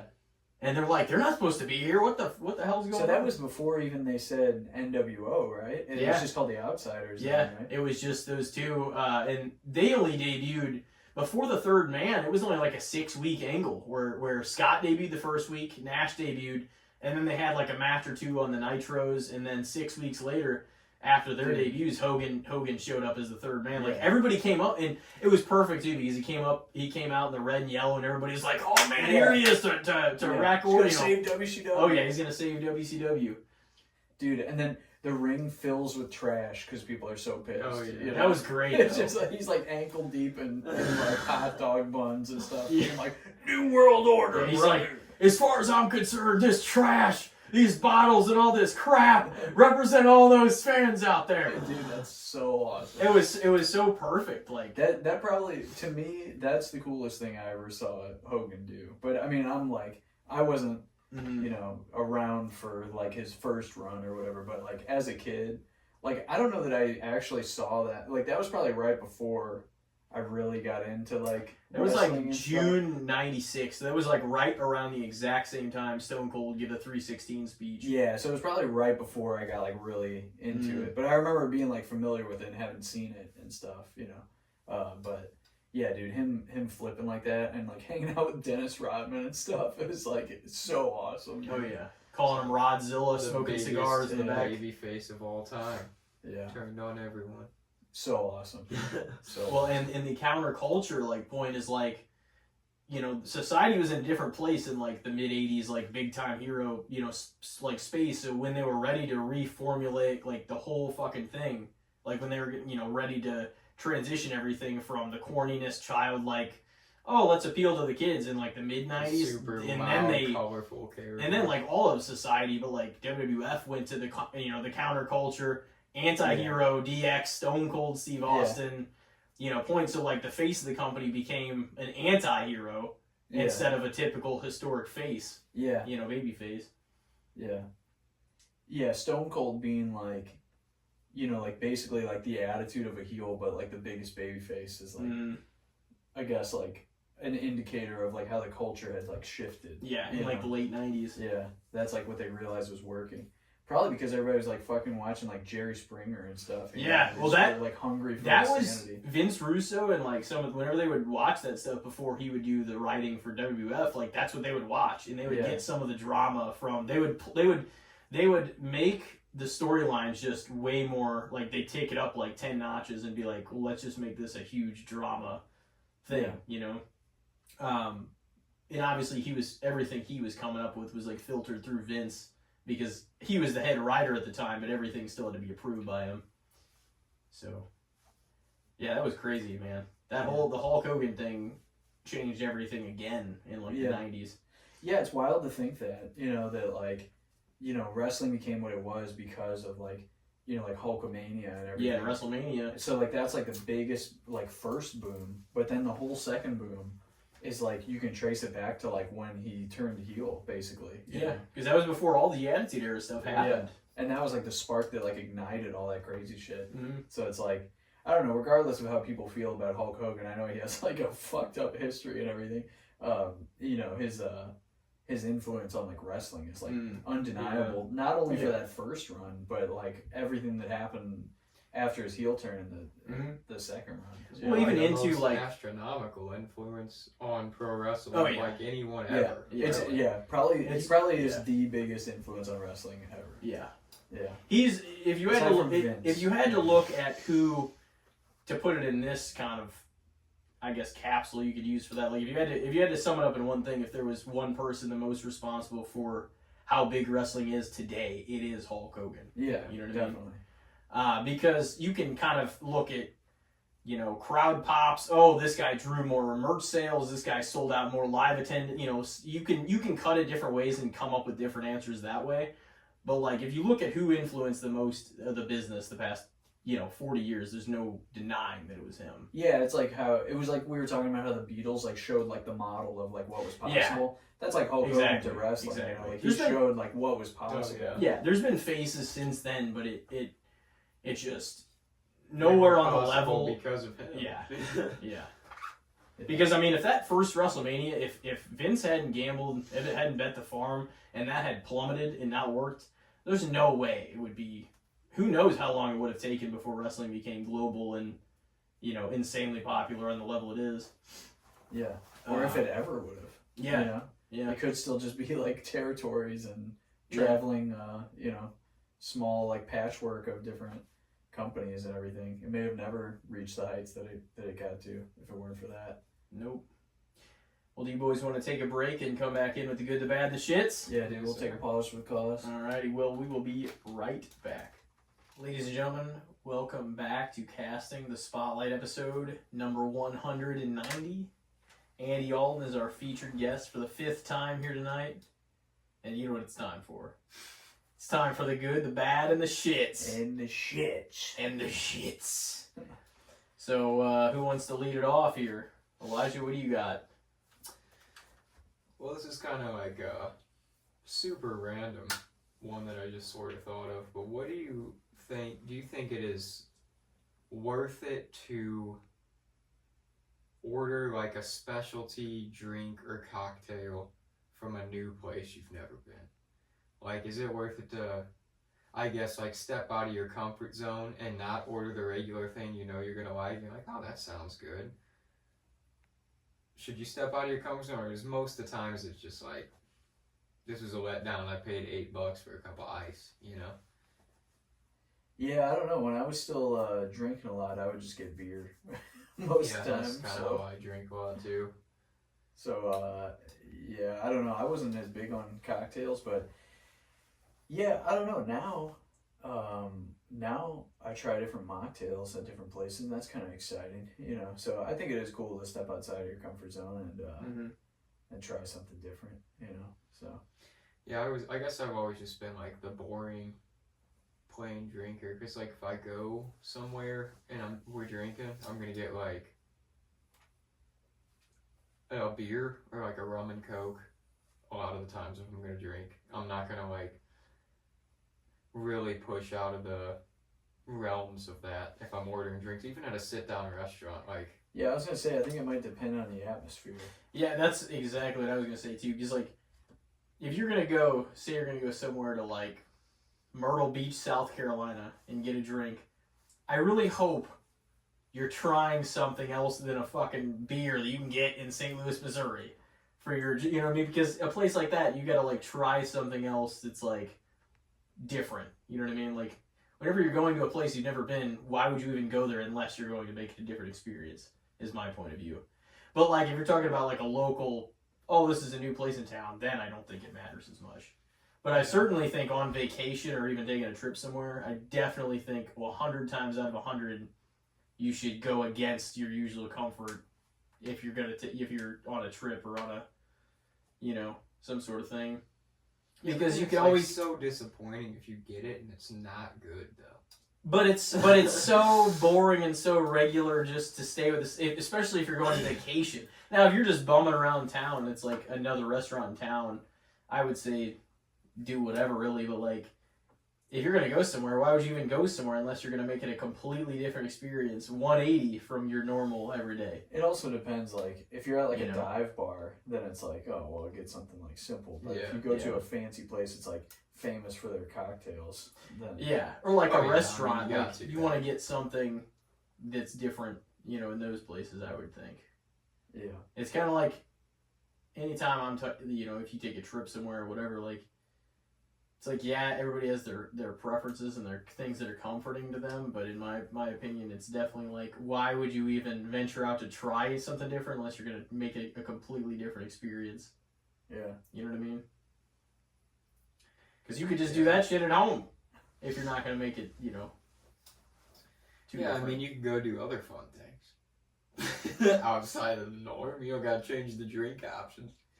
Yeah, you then could just make stay this- home. Yeah. You could make this even bigger than just drinks. I don't know. That's my opinion, though, for sure. If it's, I mean, like I said, if it's like a local type of thing, then I can see sticking to, you know, what you know. Yeah. But also, like, it depends on the person. Like, if you're already not really a cocktail person, then yeah, I mean, you should probably just stick to your normal stuff anyway, because that's what you know. You know, but if it's like, if that's not something you're gonna get anyway, then I would just say stick to your stuff. I think I'm just a boring person when it comes to drinking. Like, I found what I liked to drink, and I'm just like, I'm just gonna drink this forever now. And like, Beer. my girlfriend doesn't really drink much, but sometimes when we're at like a sit-down place, she'll order a drink. and it's usually just some random drink off of a cocktails menu. It's like, oh, this sounds pretty good and interesting. And most of the time I try it and I'm like, yeah, this is pretty good, but I wouldn't like. But you wouldn't choose that. Flip to the cocktail page and like read every one of the options. And I mean, I used to be like that when I was like brewing beer, because for years that was my job, is I brewed beer. Mm-hmm. So like when I would go to places and they had beers that I had like never had, I was always curious about it, you know, based on like the style and what like adjunct ingredients it had.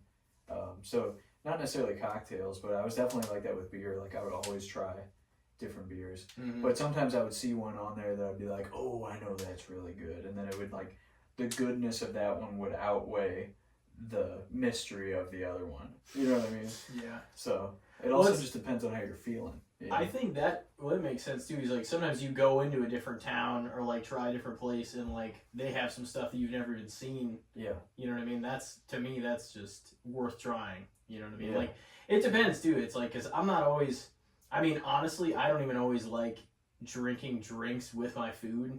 Like to me, in a lot of ways, drinking, like actual drinking, is a different thing than eating and then just casually. There is on, you know, pairings, you know, with like certain wines will go with certain dishes, and certain beers will go with certain dishes and stuff like that. You know, like pizza and a lager, you know, like those go together, or like I don't know, like white wine and fish or something. But yeah, no, I agree. I feel like a lot of the time I like to you know, drink water with a meal. You know? Yeah, I don't. Yeah, I get drinks for drinks. Like usually, I don't. I mean, not that I never have a beer, because beers go good with like pizza and wings and stuff like that. Yeah. And some other things, but most of the time, if I'm in the mood to drink, that's what I'm in the mood for. I'm not trying to like get fucked up while also eating an entire meal. Yeah. Like between like every bite of your steak, you like rip a shot. Yeah. Yeah. Exactly. Just blasted by the end of your steak. Because I also just don't want all that mixing around in my body at the same time. Like, no thanks. Yeah. Of course, I'm sure that there's like some manly man meat eater that swears by a whiskey that pairs well with a steak. Yeah. I'm sure. I just don't like. Well, and like when it comes to those, like unless it's like a sort of like a beachy tropical, like I'll get those types of drinks, but like I don't get like a whole lot of mixed drinks. Yeah. At too many like restaurant places, like, you know, if I were to sit down or whatever, or even really bars, like I'll probably more likely go in and like get a beer at a regular bar. You know I wasn't what I mean? big on mixed drinks or cocktails anymore. I don't really drink that much of them. I just mean like, whenever you brought that up, my thought was, I'm like, see, if I want to like at a pier restaurant near the ocean, that kind of situation or whatever, I'm like, then I'm definitely trying something that I'm not normally. Because, like, you're out there already. Like, why would you want it to be the same thing as fucking always? Yeah, exotic experience. Yeah.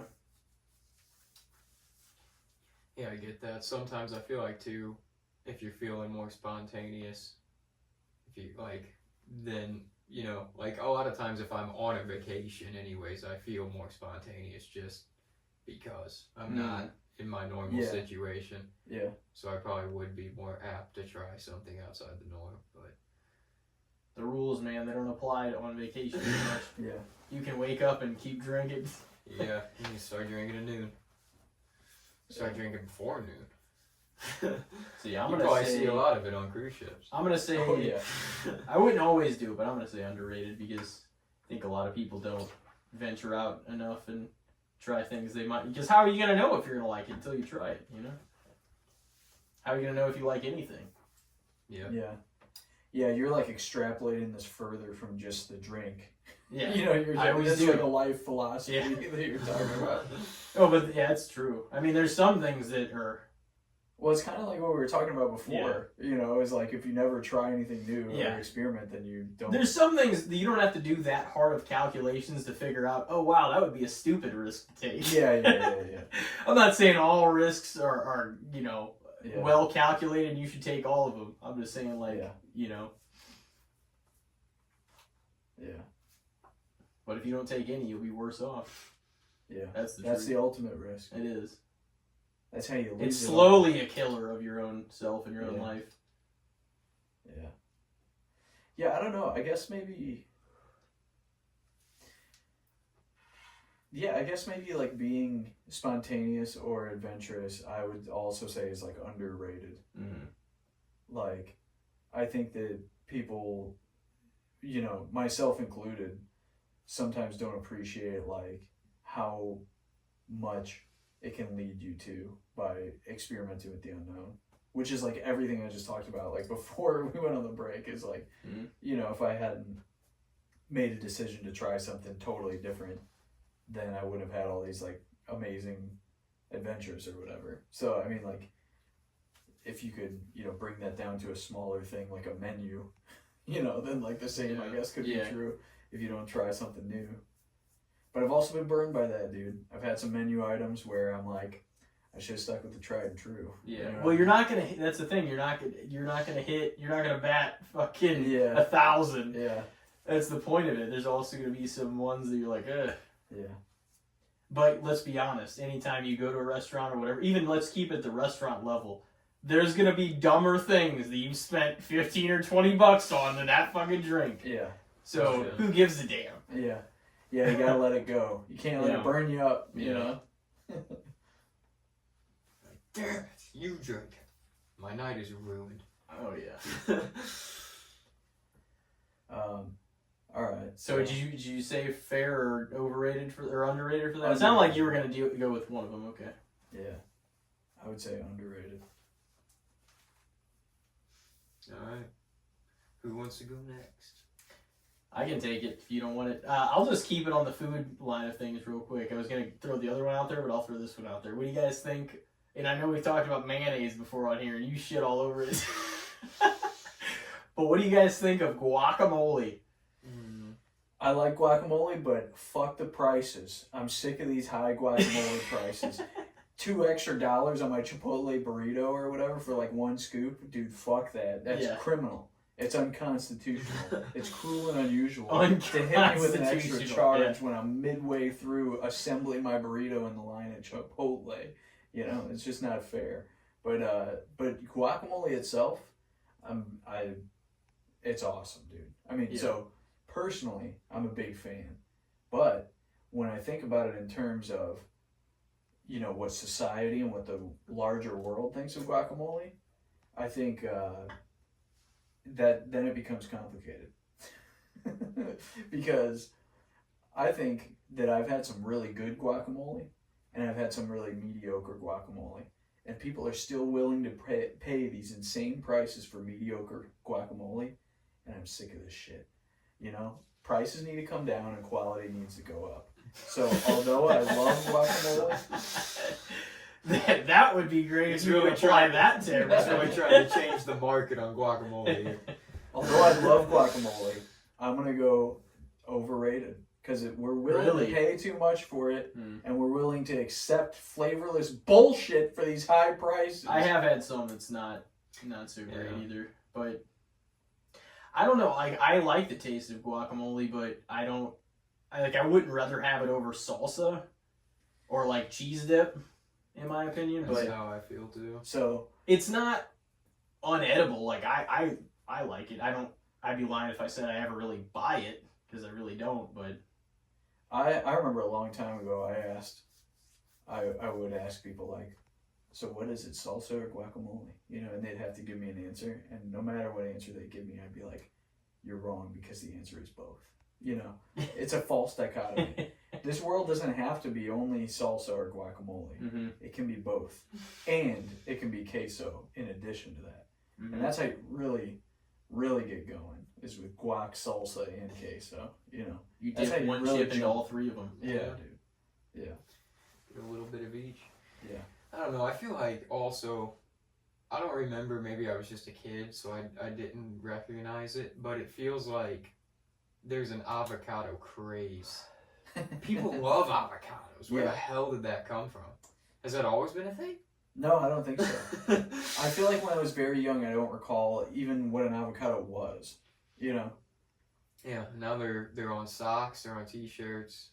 In the 90s, avocados didn't even exist. We had Gushers and Nickelodeon slime. Yeah. And then all of a sudden, you know, people went, you know, this healthy thing with a fucking wooden ball in the middle or whatever. You know, what even is an avocado? This would, that's what it looks like. A little slimy fruit with a wooden ball in the middle. It's like the biggest seed of all time in the middle of the fruit. Yeah. Is that even a fruit? What is it? It's probably not fruit. I mean, it right? definitely It might seems be like it's a fruit. vegetable, doesn't it? I mean, it can't be a vegetable though I guess because not. it doesn't. Vegetables don't have seeds in them, right? Hold on, we're gonna find out. I don't know. Yeah, but okay, so what you're talking about with there being an avocado craze is definitely directly related to what I'm talking about with like people, you know, being obsessed with this idea of guacamole, you know, because they think like, oh, it's avocados, it's healthy, you know. Yeah, that's why. That's what it's tied to. They'll take like a tasteless guacamole on a burrito, and like I can't support that. To add an extra $2 surcharge for a tasteless guacamole, like no, this guacamole needs to like add something to it. There needs to be like some liminess to it, you know. It needs to be like a little bit of maybe a little heat going on in there. Like I've had some guacamole that like blew my mind, and then I've had some guacamole that I'm like, what the hell did I just pay for? You know what I mean? So, correct me if I'm wrong. Are you saying that Chipotle's guacamole is mid? Yeah, definitely Chipotle's guacamole is Okay. good. Yeah, I would say that. You know, for the price at least. Yeah. You know, if it was a free upgrade, then I'd have a little more tolerance. But you know, no, it's definitely mid. But yeah, no, I've had some guacamole that was like, it was beyond what I thought guacamole could be. You know, like I'd be dipping a chip in it and be like, this is wildly past my expectations. Mhm. You know, I think it's also like. they're a fruit, by the way. I think it's okay. I think it's also like misleading to judge fully what I think on guacamole because and this is why, most of the time when I've had it too, is like out at somebody's house or a public place or whatever, and it's the appetizer with the chips before the actual meal's there. What happens with you and the appetizer? If you're even a little bit hungry, you're like, oh fuck, I'm gonna eat. You put it away. So I'm like, that's probably one of the reasons because I was hungry when I was eating it. I don't dislike the flavor at all, but it's not like the one if I had to pick. Like that's the whole reason I listed the queso and salsa. Not because you can't like all three. I like all three, but I wouldn't choose guac over the other two ever. Probably. I do think that salsa has a better chance of standing alone than guacamole does. But the thing is with guacamole, so just to be clear, I'm very pro guacamole. Yeah, I love it. It's good. But as far as like what other people think, like I said, people are willing to accept very mid and very shitty guacamole for way too much money. Because on the poster, it looks like it's the idea of what health is supposed to look like. If Yeah. I eat this, it's going to make me look healthy. It's green. Yeah.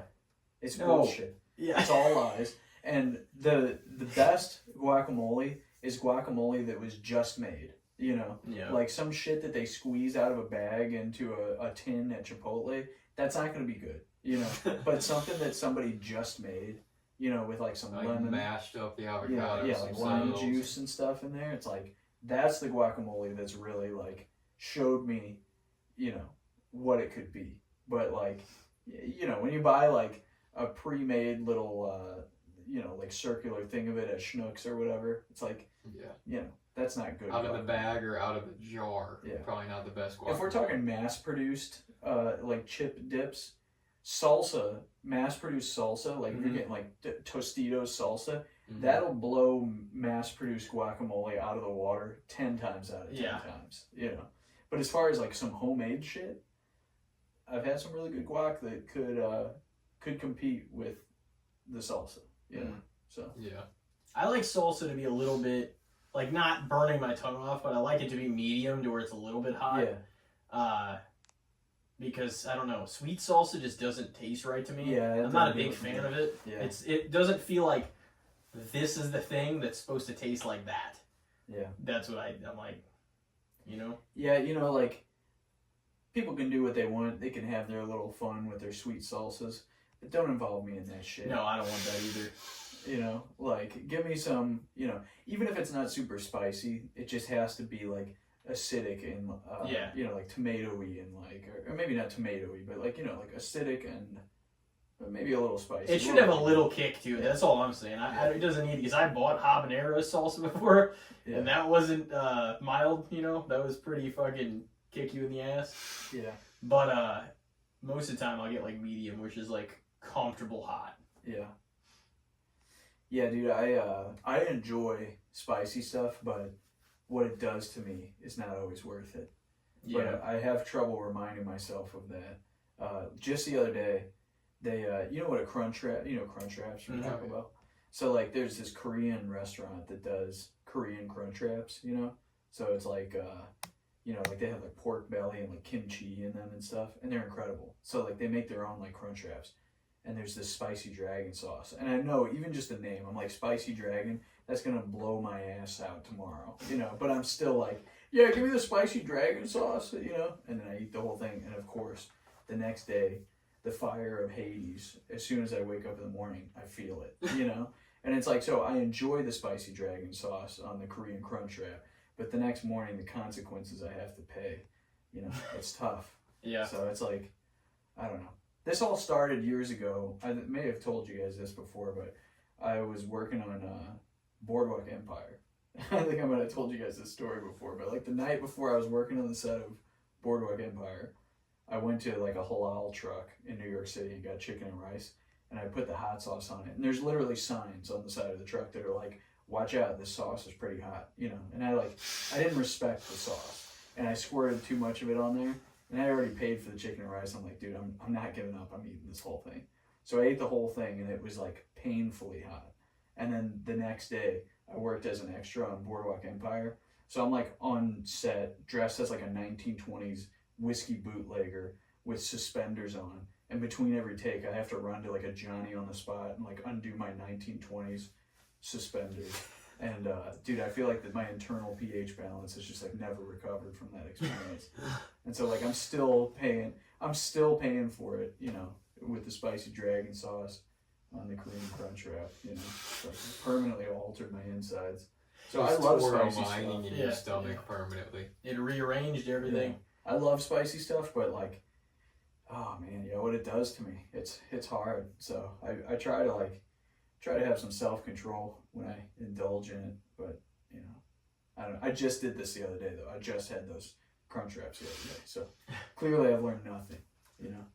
My brother does the same thing. He has like spicy issues, and then I'll see him order like the angry burger, or whatever, with like flames next to it on the menu. Yeah, I was gonna say Mike also. I think we all got it. We all got the. I think every white person in America's got it, bro. We all came over on boats eating hardtack, and now we're trying to take down like the hottest Asian food. Yeah, like our stomachs can't handle it. Try to no-sell the spicy dragon sauce. Yeah, our bodies are trying to process like chemicals that were never supposed to even be in our bodies. Yeah. What do you think about guac? I'm gonna say a little overrated just because I typically go for the salsa or the queso, and I think people's obsession with avocados is a little overdone. So I don't know where avocados came from or why in the last decade they became so popular, but I don't either. Kind of trips me out. So just for that reason alone, I'm gonna say overrated. I'm with you. You going overrated? Yeah.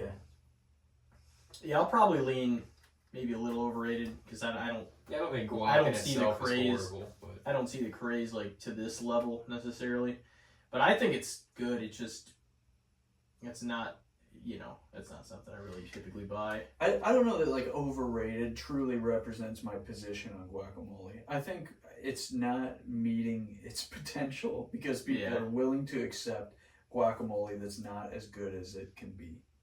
Do you think? While we're on that, do you think that is... I was thinking about this when you were talking about it's basically not at its peak performance level, at the right guac. But do you think, a lot of times when somebody tries something for the first time, because they haven't had great quality said thing, that's why they think it's shitty? As in, you didn't have the best, if you never tried a root beer before, but you had some bullshit fucking store brand version, you're like, I don't like that. Yeah. It's that's not even nearly the best kind you could have tried. That's true. Yeah, that's so true. So it's does that ruin perception of said thing because you tried something that happened to be the mid version of its full potential? Yeah. Yeah. I think that's valid. And then there's some people that never give that thing another try because they thought they tried it, when in reality you tried like a shitty brother version. Yeah. Yeah. I feel like that happened to me with something. I'm trying to remember what the example of that was. But it was like I tried something, I was like, I just did not fuck with it at all. And then like years later tried it again and I was like, well, I see what people were talking about. Or I can't remember what it was. If I think of it, I'll say. But yeah, I mean, sometimes you don't get like a good sampling because you don't try like a good version of it or whatever, you know. Yeah. It's like saying you hate pizza, but like the only kind you ever had is Totino's. Yeah. It's like, what are you doing? Yeah. And for the price, those party pizzas actually aren't that bad. No. Yeah, Totino's isn't even like bottom of the barrel. No, but it is some cheap stuff that all our parents probably made. Oh, you and your friends, here you go. It only cost $1.99 and it feeds 4 of you. Dude, frozen pizza prices are through the roof now. Yeah, they are. So you might as well just get a fresh one for like Domino's. Yeah. Because it's going to be like the same price. Yeah. It's out of control. It's outrageous. And you don't even have to leave your couch. Yeah. There's the pizza delivery guy. He comes right back in the store. You gotta pay him though. Yeah. It's gonna be more. It would be expensive. unethical for you not to pay the pizza delivery guy. Yeah. Yeah. Oh man. So what do you got for us? All right, I wrote down a couple of them, and these are old ass man things. All right. So here's one. Bird watching. Looking at birds. How do you guys feel about that?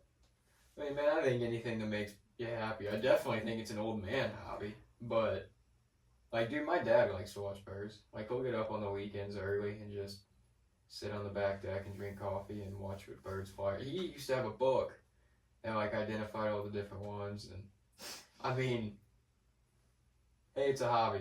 You know, I think it's one of those things where it's like, I don't think it's right to necessarily shit on somebody's pastime, like the thing that they like. That's the thing. Like, I think bird watching probably be a little boring, but at the same time, if that's what you love to do, I'm like, hey man, more power to you. Go out there and watch those birds for 4 hours. That's See, I don't. Could probably be rewarding. I don't think that like. So I've been getting a little bit into birds, you know, but like I don't like actively go and like watch birds. I'm not like, hey, this is what I'm doing. I'm not like, I'm going bird watching. We used to call it just being outside. Yeah. But no, that is like what I do. That's like, kind of what I was thinking. I pay attention to what birds are around now. It's not like I go out of my way to bird watch. I'm not going to sit there and like observe them and do nothing else. Birds are really funny But if you sit there and observe them. Yeah, dude. Yeah. But like when I'm out, now I'm paying attention to like which ones I'm hearing and which ones I'm seeing and like what time of year it is and what you might see in certain areas. And it's like Pokemon. You know what I mean? Like, I feel like Japan sent over Tamagotchis to like prepare us for Pokemon, and then they sent over Pokemon to prepare us to watch the birds and collect all the data on the birds. Because I've been using this app called Merlin Bird. Do you guys know about Merlin Bird? You can almost like Shazam birds. You can like listen to their calls and it'll tell you like what they are, and it knows based on your location like which ones are most likely for you to see. You know, it'll be like in Missouri at this time of year. You know, you might see an American robin or a cardinal or a goldfinch. You know, which you probably would see those at this time of year, if we're being honest. But I don't know. I just think it's like, I feel like I never paid attention to it, like growing up, you know, like birds are just around. And then now they have this app that I've been messing with. It's like now I pay attention, you know, and I'm like, oh my God, that's a summer tanager, you know. I'm like, it's pretty cool, man. A Shazam for birds.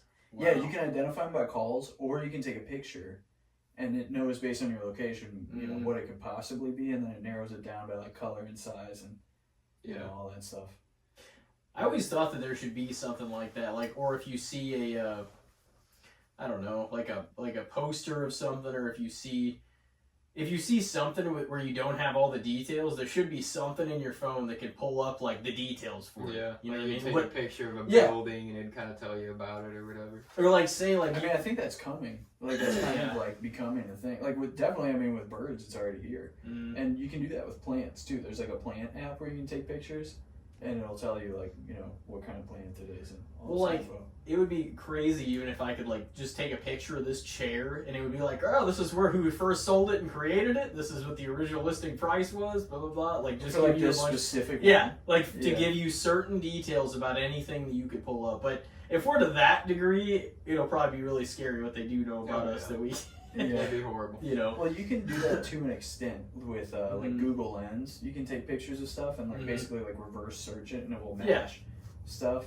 But it's not specific to like that individual item. Like not like this chair. It'll Okay. pull up like like this chair model and like who made it or whatever. But not like serial number. Yeah, this one yeah. was, That would be.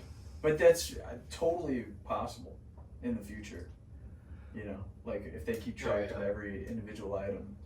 That's gonna be Of course, the a lot wild of- future. Of course, a lot of things are like handmade too, so there's no way to be able to pull up stuff that's completely done, by Yeah. yourself, I guess. But And Yeah. they'd be able to pull up the type of wood and where you bought it. Yeah. which part of it do you want to look up? Dude, yeah. Crazy. Yeah, it's terrifying. Yeah, but birds though, dude, I'm telling you. They're awesome. It's also funny that they all have like slightly perverted sounding names. Like there's a whole Yeah. bunch of them called tits, So I'm always out in Italy looking at tits. And that sounds like I'm being a pervert, but I'm just watching the birds. But yeah, dude, tits, boobies, breasts, cocks, swallows, Sounds like Pornhub search terms, but we're talking about birds here.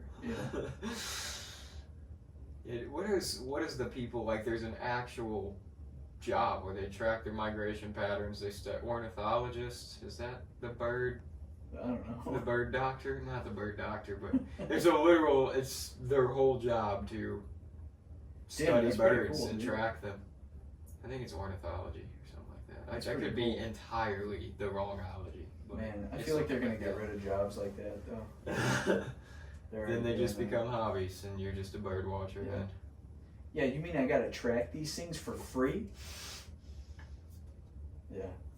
I don't know how do you guys feel about birds. I feel like bird watching is not really like the right term for it. It's just like observing birds. How do you feel about that? Man, I'd say a little underrated. I think bird watching in general probably a little underrated. If anything, I feel like it's I one of changed those your things- position on it. So I just aged you by 10 years. Like I said, I would never shit on anybody for doing it, but I don't think it's one of those things that I feel like it is kind of knocked. If you see some old man in the park with a sun hat and binoculars, and he's like looking up in a tree with a notebook, Yeah. you're like, look at that loser. But in reality, dude, it's just the dude's thing. Plus, like I said, I can also agree that if you just are on your porch and you just observe one bird that's just hopping around doing its thing, like they're pretty damn funny. If you Yeah, just dude, they're like start little to watch a dinosaurs. bird. They're little leftover dinosaurs. It's crazy. Yeah, I would probably say fair. So I don't necessarily have any beef with anybody spending their time how they want to like that, but I don't know. I mean, You think it's a damn we- waste of time? we all kind of like watch them whenever you're just outside, like just Yeah. doing their thing, like not even knowing it probably. Like if it were daylight outside and we just went outside and just like watched nature for a minute.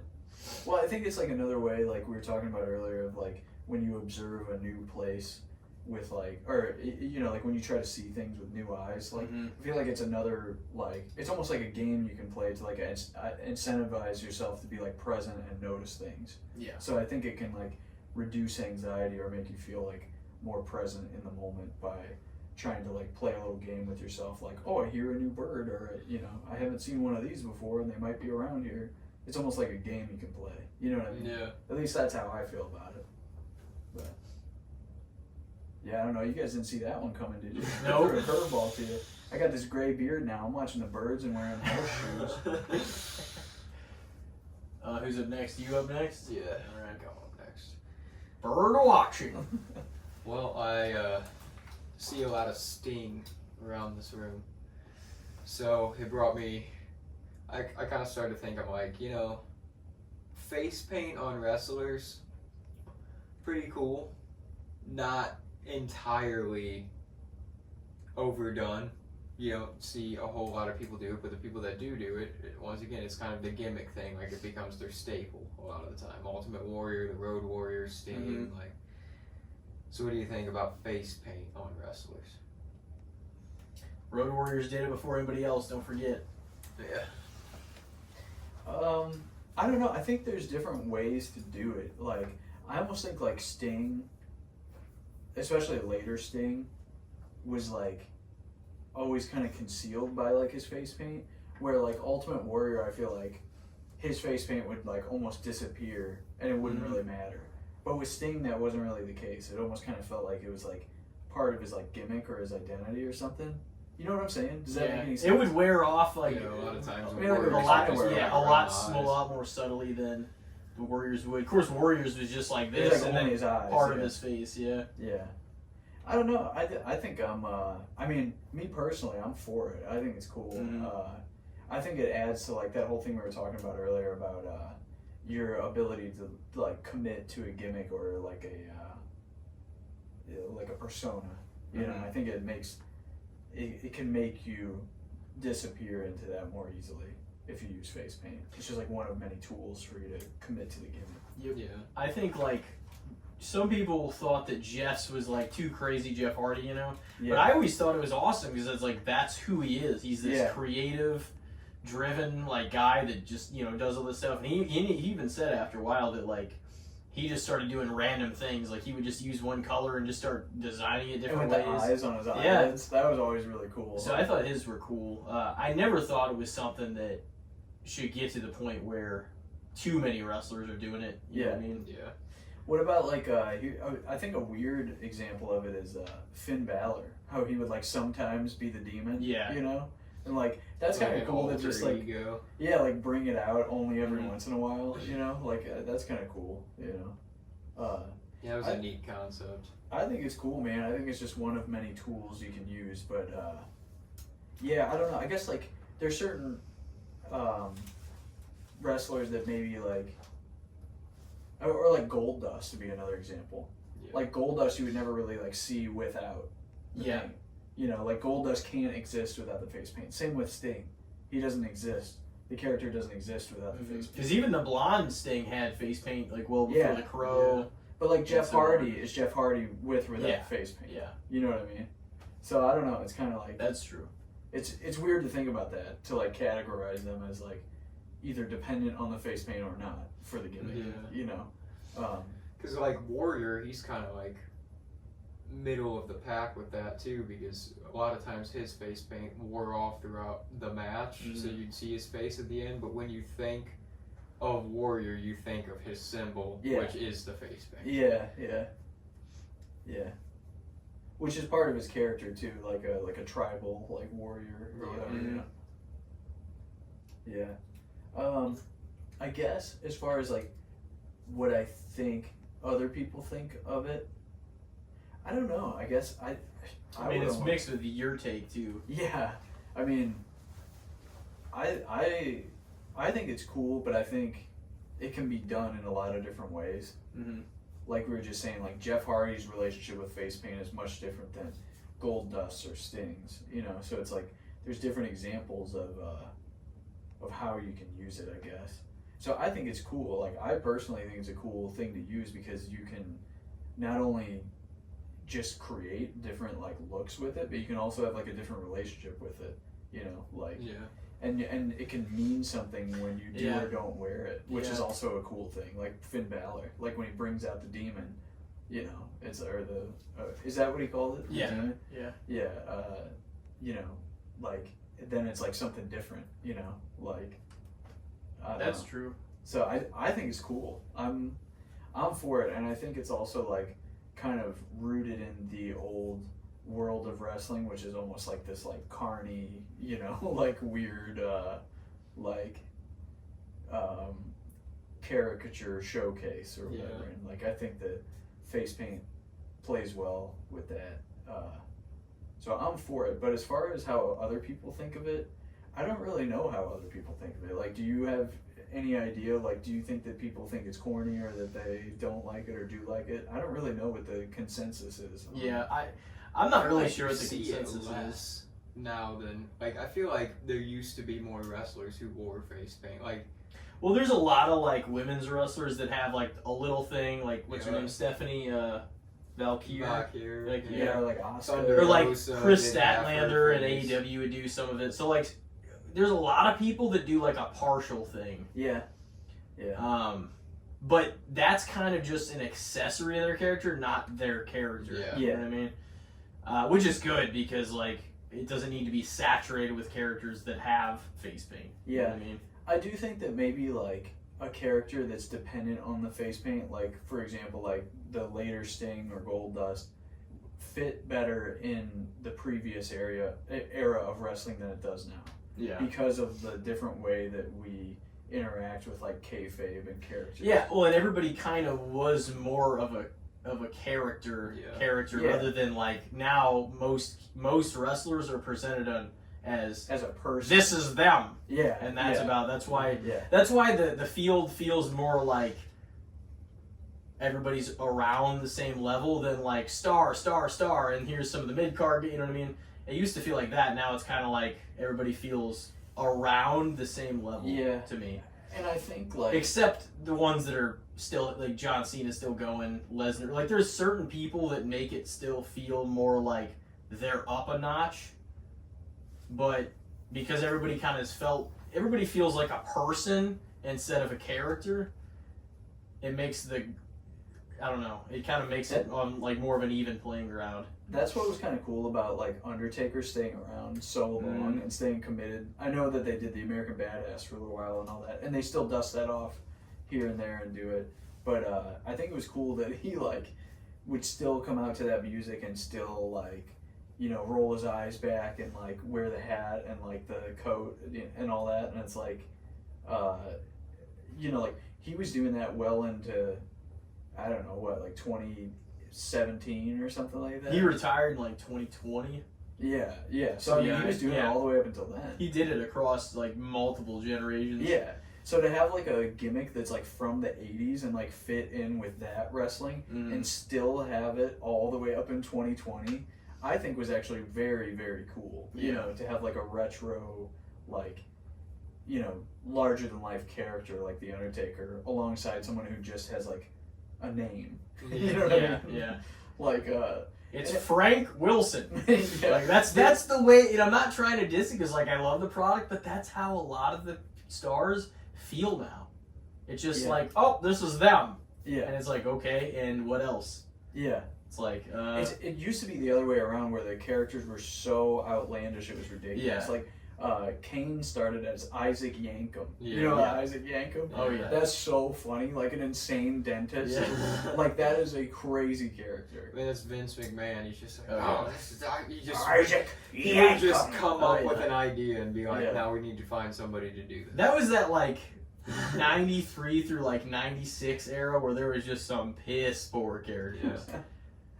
It was a brutal like. Just bringing in every occupation and making them a wrestler. Yeah. But I think that might be like, that might eventually come back into fashion, like having crazy over the top characters like that. Yeah. Like as people get tired of wrestlers just seeming like a relatable person, Yeah.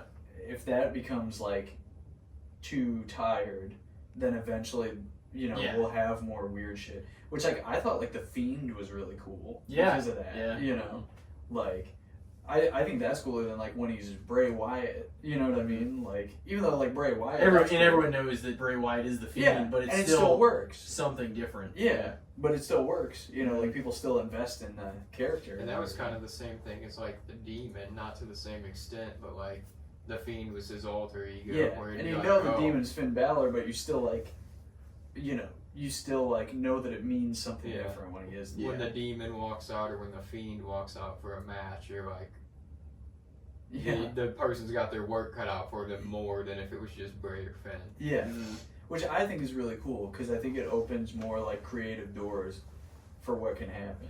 You know. Yeah. But we also grew up in a time when that was always happening, you know, like I remember like initially watching WWF and like one of like the first like I mean I remember seeing it when I was like really young, like when I would go with, stay with like you and Corey and stuff, but like when I really started getting back into it, it was like when like Paul Bear and Kane and Undertaker had like the whole thing going on. It was one of the greatest stories of all time, and it never would have worked if it wasn't in like the era that it was in. Exactly. You know what I mean, it probably could have worked before that and a little after, but like because it was there, it was like that was one of the most creative wrestling storylines of all time.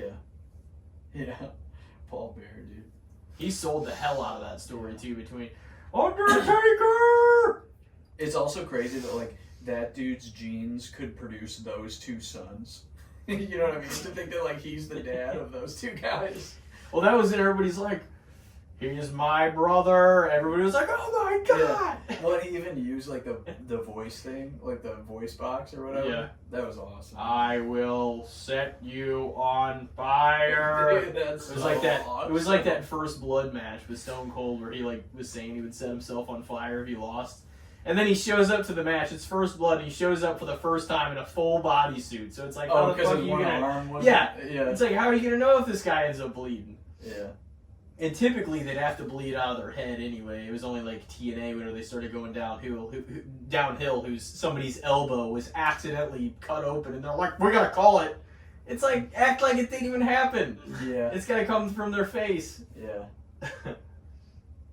Yeah, that would suck to like accidentally get like broken open and totally like skin your elbow. Yeah. And that's like basically what it was. And I was like, that was the silliest ending to a First Blood I've ever seen. Yeah. That's wild. I mean, I know you're being literate and being like, oh, the first drop of blood from this person, but like, come on. Because it would be hard to work a First Blood match for that. It would be.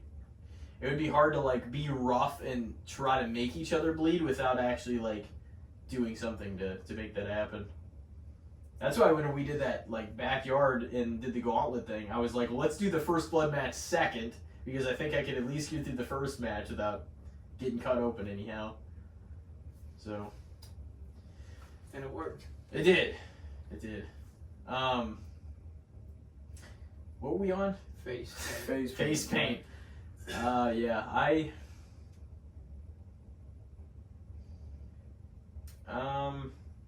I just don't know how other people think of it, so I don't know how to say like if it's overrated. I don't know if a lot of people have a lot of strong I think it takes just on kind it. of fell by the wayside in wrestling a little bit. Like people still wear some face paint, but it doesn't feel like as big of a deal.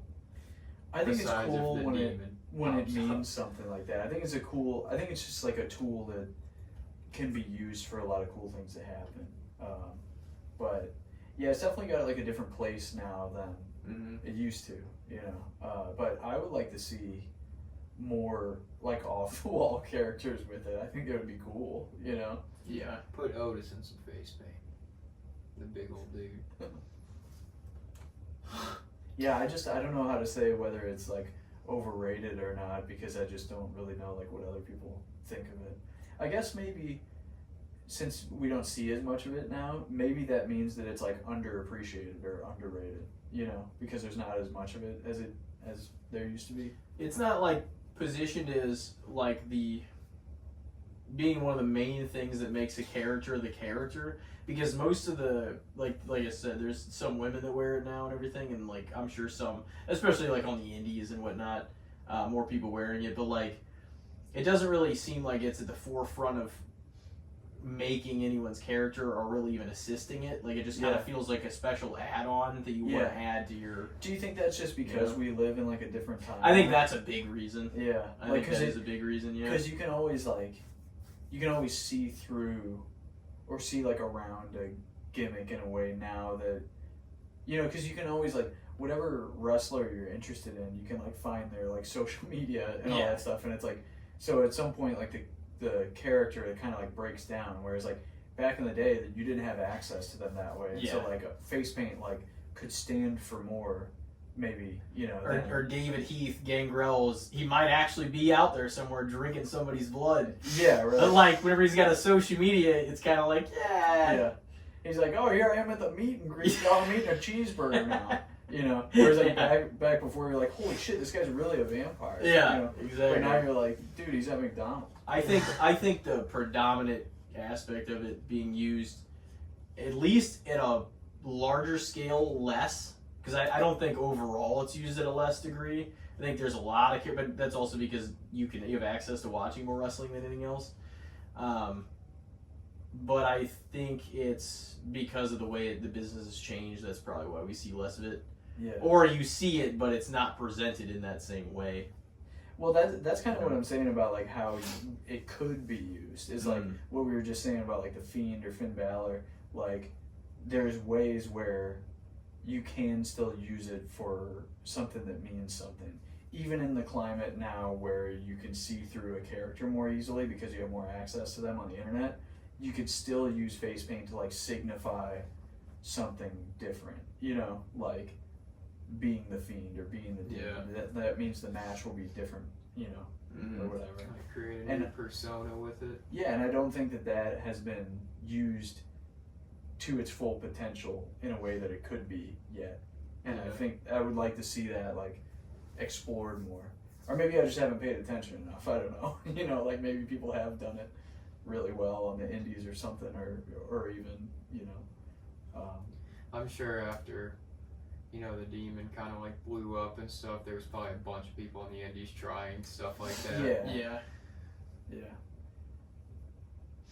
Yeah, no, did I ever tell you we met Gangrel at a GCW show? I don't think so. Yeah, we met Gangrel. He was pretty cool. Me and Peaches got a picture with him. He's got the fangs and everything. Yeah, and the sunglasses. Aren't those like permanent, like his teeth still? Oh, I don't know. Because he But like definitely had every time I've seen him in a photo or whatever, he's still always got them. So like he might have had something done to his teeth. He definitely had. It's like after Snitsky was bald Snitsky, he got his teeth permanently dyed like that nasty yellow color. What? Permanently. Because he was like, this is the character I'm going to invest in. The dude was released like 6 months later. Oh my god. That's unbelievable. Oh yeah. It sucks too, because it's like, oh man, I thought he was going to be making millions for years. Why would you do that? I don't know. That's just... He wanted to commit to the disgustingness, but it didn't pay off, literally. God.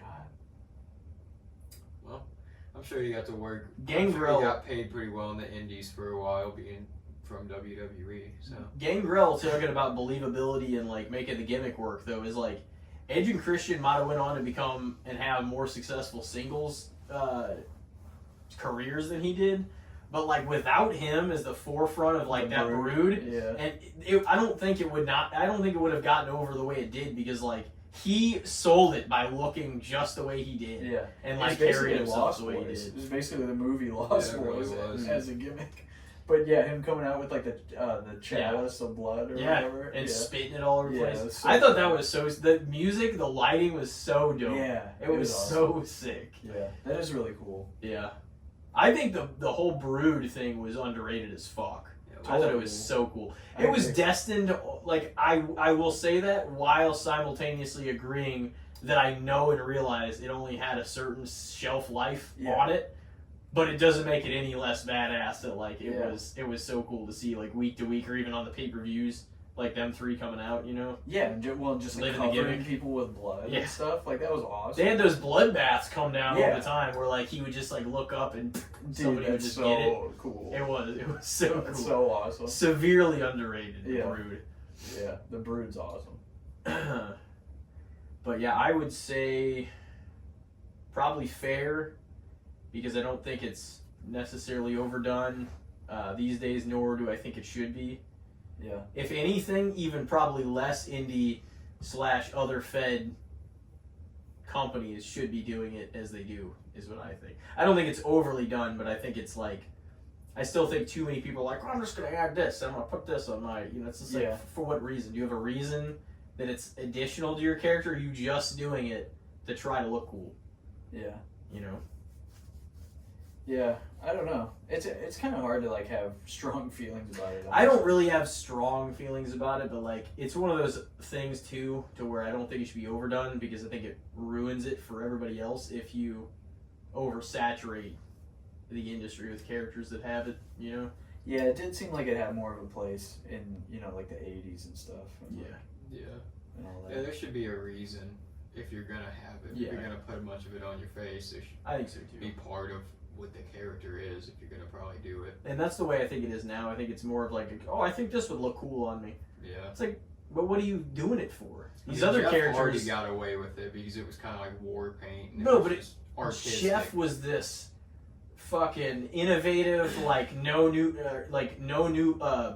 did not know bounds of any sort. He just wanted to go out there and express himself freely. You know what I mean? Like, and it worked for Goldust. Obviously, the Road Warriors were the Road Warriors, and then shortly after they added it, and they became known for it. What about like doesn't Darby Allin still do it? Yeah, Like Yeah, half his just like face. half his face. But like I think he could be just as effective without it. yeah. You know? Now he for sure can get away with it. Without he doesn't have to have it. Thunder Rosa, she does like half her face too. The Yeah. sugar skull. You know what'd be That's kinda cool? though. I don't know if you could ever pull it off, but if some character had half their face or even body like done with it and then half without, to try to do like a different heel face dynamic with it. But they would have to put like shooting angles into that and everything to where you almost appear differently, like have different facial expressions on one side than the other. Be like a Two-Face gimmick. Yeah, Yeah, you yeah. kinda have to What are be you like just- what are you that. gonna You would get? just have to do promos from like Yeah. backstage from like one That's kind of side. funny that that's never been done. No, it's never been done. I was sitting here thinking, I didn't even come up with that until 20 minutes ago. Yeah. When we were talking about this, That's but I was crazy. like, that would actually be interesting. It's something nobody's ever done before. I mean, you would think it would have been done just because of even like. Definitely not effectively. Yeah. Well, you would have think like over Yeah. the years that someone would have tried it, like just even because of just the influence of like Batman. Yeah. You know, Yeah. like that since there's already a Two-Face Yep. character, like you would think people would just be like, oh, that could work around. And you could really make either one of them either one. You know, you would think naturally, oh well, the real you is the good guy, and the other version is the bad guy. But it could work the other way too. It would just You be know? funny to have like a heel and babyface character like Yeah. that. You know, Yeah, it's like you don't know like who they're gonna align with or like what they'll Mhm. do. They you like know? team up with the baby faces for a match and then Yeah. turn on them mid-match. yeah, they're like in an elimination match, and then it's like the last guy. But then he's just like, wait a minute, I'm on this team, and they're like, oh, they already won. Oh fuck. Yeah, that's Uh, funny. I've never thought about that before. No, I got one. I think I'm up next, right? Yep. Wait, did you say on face paint, or what do you guys say? I guess I went underrated, but I don't know that totally accurately describes it. But I would like to see it explored more again. Mm-hmm. So I It guess I'll might be say a little underrated, yeah. Yeah. I would say fair because I think doing face paint right nowadays is probably underrated. You don't really see people utilize it, but like you kind of said, there's a handful of people that just kind of throw it on for no Mhm. rhyme or reason, so probably split down the middle, just say fair. And I've got one for you. This will throw us back in the day again too. What do you guys think? Especially about like the historical, looking back on it now. What do you guys think of Blockbuster? Oh, dude. Some great memories in Yeah. that place and from that place. Yeah, dude. Well, personally, what I feel about Blockbuster is it's incredible, and I think part of like what made Blockbuster so awesome was, like life back then. Not everything was accessible, so you're surrounded by inconvenience all the time. So it was like there was this delayed gratification until you get to go to Blockbuster on like Friday night or whatever and rent a movie or a game. It wasn't like you could just buy it online and install it on your PlayStation or whatever. It was like you had to like be taken there and you had to wait like all week and like, you know what I mean? So like it's not even like Blockbuster itself. It's just like everything that surrounded it made you anticipate that payoff so much. Mm-hmm. And then when you got it, even if the game you rented sucked, you still had to play it for like 5 days and like make yourself like it or whatever. And like, I think it was awesome. And I think it was like institutional in like my appreciation of like movies and games and all that stuff, because again, like the whole build up to the payoff of it is like you don't really get that in a lot of things anymore. Like as much as it's awesome to have instant gratification in so many ways, at the same time what we lose is that huge rush of finally getting Yeah. something that you waited for, you know. And you appreciated it. You're like, oh my god, I've wanted to see this movie for like 2 weeks or whatever, you know, since it's been out. And, you know, and speaking of that and wrestling combined too, like, I'm sure you did the same thing. Like, to catch you up on stuff you may not have seen live, like, me and Corey rented the hell out of the wrestling, like, Yeah. the WF pay-per-views on VHS all the Yeah. time in, like, 2000, 2001, and, like, you know, past that, I'm sure even before that. And, I don't know, it was just, that place had an aura about it that, like, now literally cannot be duplicated because it doesn't exist. Yeah, it couldn't exist in this world anymore. And like most everybody, even a little past what we are, don't remember it like at all. Yeah, oh yeah. I mean, Like, yeah. It was never a thing for them. Yeah, I'm like the last generation. I'm like probably like the last age group of people that like actually has conscious memories of it, you know. I do still now, but it's like, Yeah. I don't expect, because like most of them were starting to fade out by the time it was even the late 2000s. Like by 08, almost all of them were gone. Dude, I remember it like in its like heyday, you know, and also not only Blockbuster, but like in the grocery store they had game and video rental also. Yeah, you know, you could like sit there with the screen and get on the controller and play whatever like the person was at. Yeah. I remember Shop and Save, I think it was, had like a video rental store up by the registers. Yeah. Like its own little room. Yeah. I would just go look at, like my mom would go shopping and she would like let me go in like the rental, you know, spot and just like look around. Or even like when she would go to Deerberg's, there was a Blockbuster right there. So sometimes she'd let me just like go to Blockbuster while she was shopping. And like, dude, a lot of the time, like before the internet, like you didn't even know what games might be there. You know, so like you didn't even like you just look at games that you'd never even heard of. You can't read reviews. You couldn't look online to see anything. You know, and so it was just like this whole process of discovery. So like not only what I was talking about earlier, like all this anticipation, you know, for like renting a game on the weekend or whatever, or a movie or whatever, but also just like the process of like being there and just discovering things like naturally, like without anyone else's input at all. You know, you just look at what you think might be interesting, you know, and try it, you know, which is crazy. I think that made people appreciate the movies and the games that they got more because now people are just like, oh man, this fucking sucks if they don't like it. But then you're like you said, it was like the one that you got that week. Yeah, so it's like you gotta put 5 days on this shitty game. You know, dude, what's funny is like years and years later, when I was living at this house in the city, we downloaded this file that had like, it was like every NES, every Game Boy, every Super Nintendo, every Sega Genesis, and every like 64 game, like all, you know, like in like a torrent, in like a folder.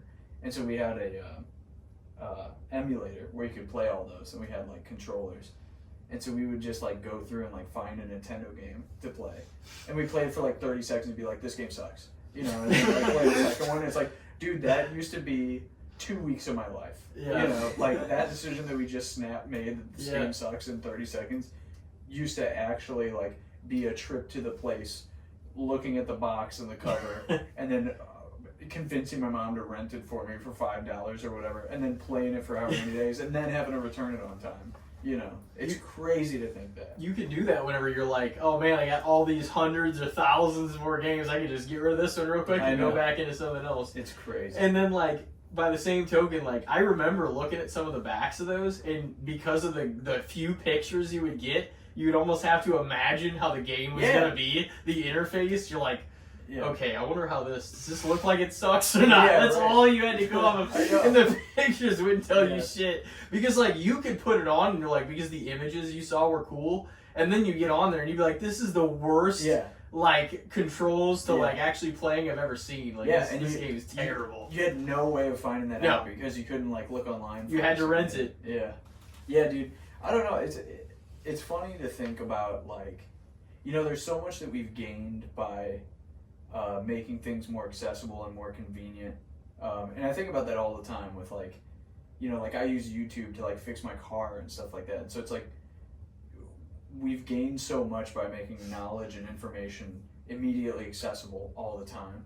but at the same time, it's funny to think about like what we've lost, and some of what we've lost is like we've lost so much of our inconveniences, and so much of our inconveniences led us to some of like the best feelings. You know what I mean? Yeah. Like if you didn't have the Feeling inconvenience gratified. of having to wait to rent a game, or having to give a game a chance that like was really hard, you know, like Mike Tyson's Punch Out, dude, that took me 19 years to beat that game. 19 years. You know, and it's like, I don't know, just I lost my train of thought because I thought about losing to Mike Tyson so many times. The first 8 years you lost to Glass Joe. Oh God, dude! Don't bring up Glass Joe, dude. Yeah. That guy sounds like he'd be just a shit boxer. He was. Yeah, you don't want to be named Glass. Yeah. The password of Mike Tyson is 00737359963. I'll never forget it.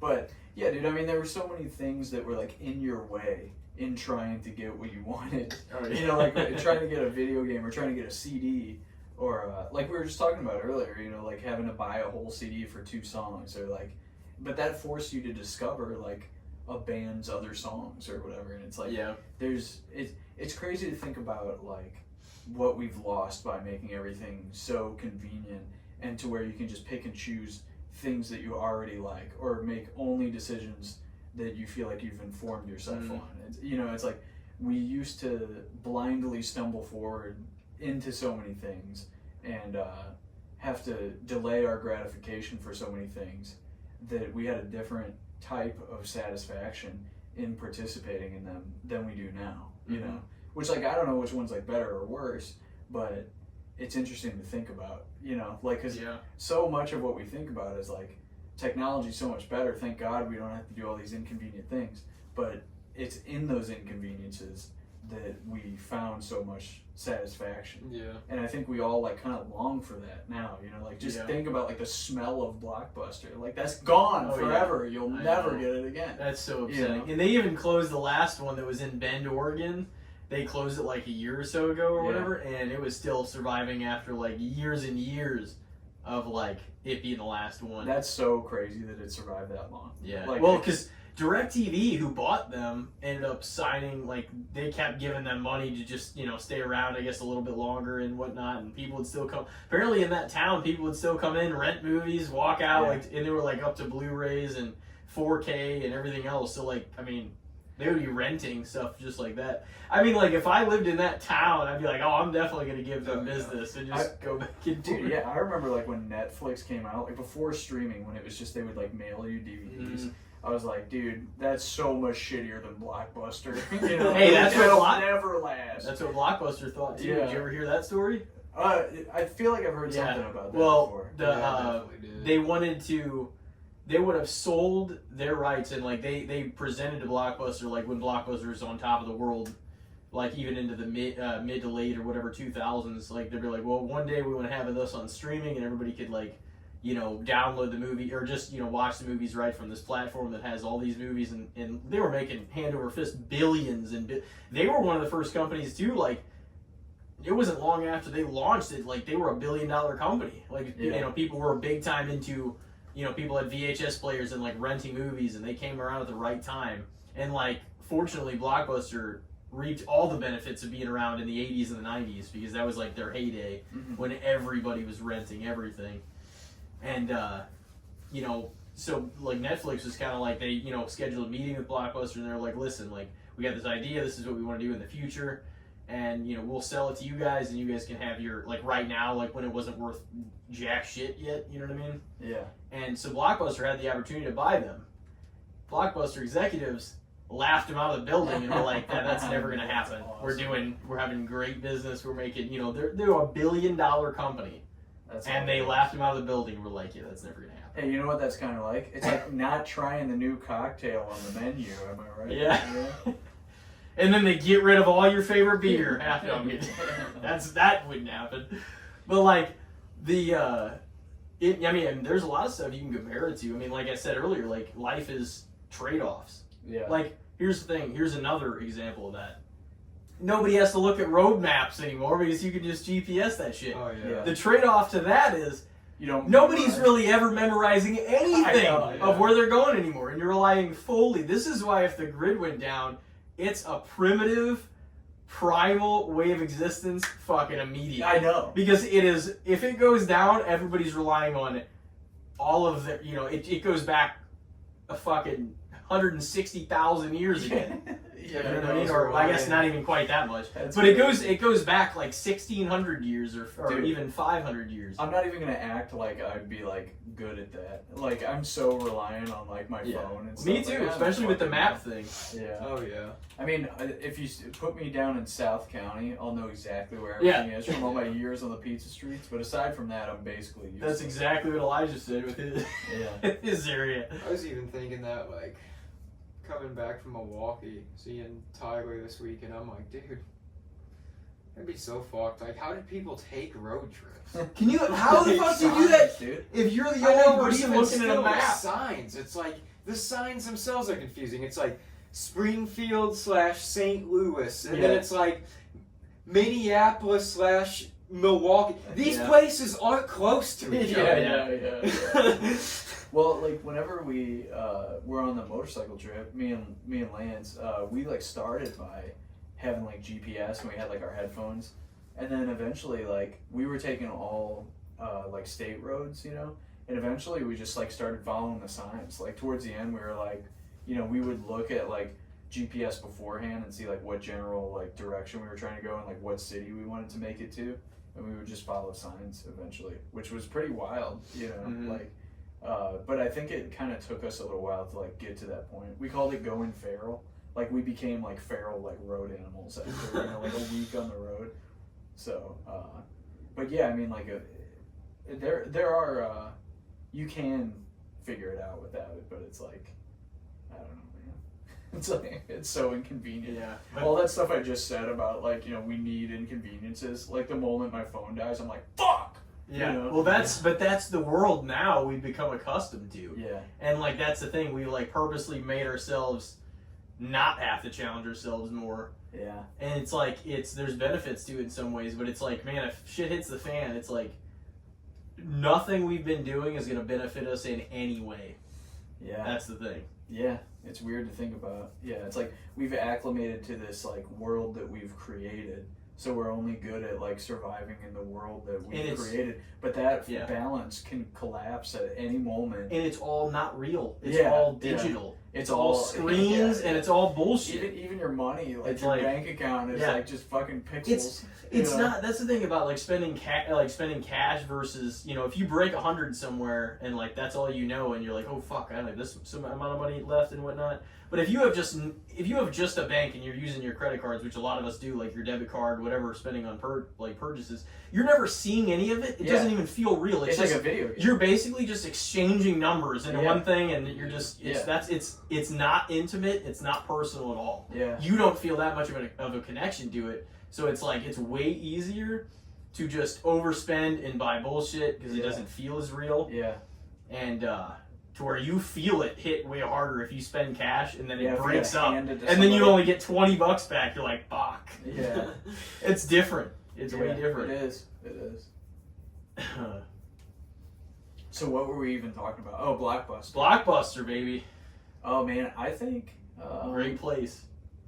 Yeah, I mean, I think that in this world now, it's totally underrated or Mhm. underappreciated, except for by people who have memories of it. Because the people who remember it remember how awesome it was, but the people who don't have attachment to it think of it just as like, oh, you had to like go somewhere and like Yeah. rent the game. Like Yeah. that sounds so inconvenient, but That's why I put it out here in this crowd and not somebody that's 10 years younger than us. yeah, they They don't even know what the fuck Blockbuster is. Yeah.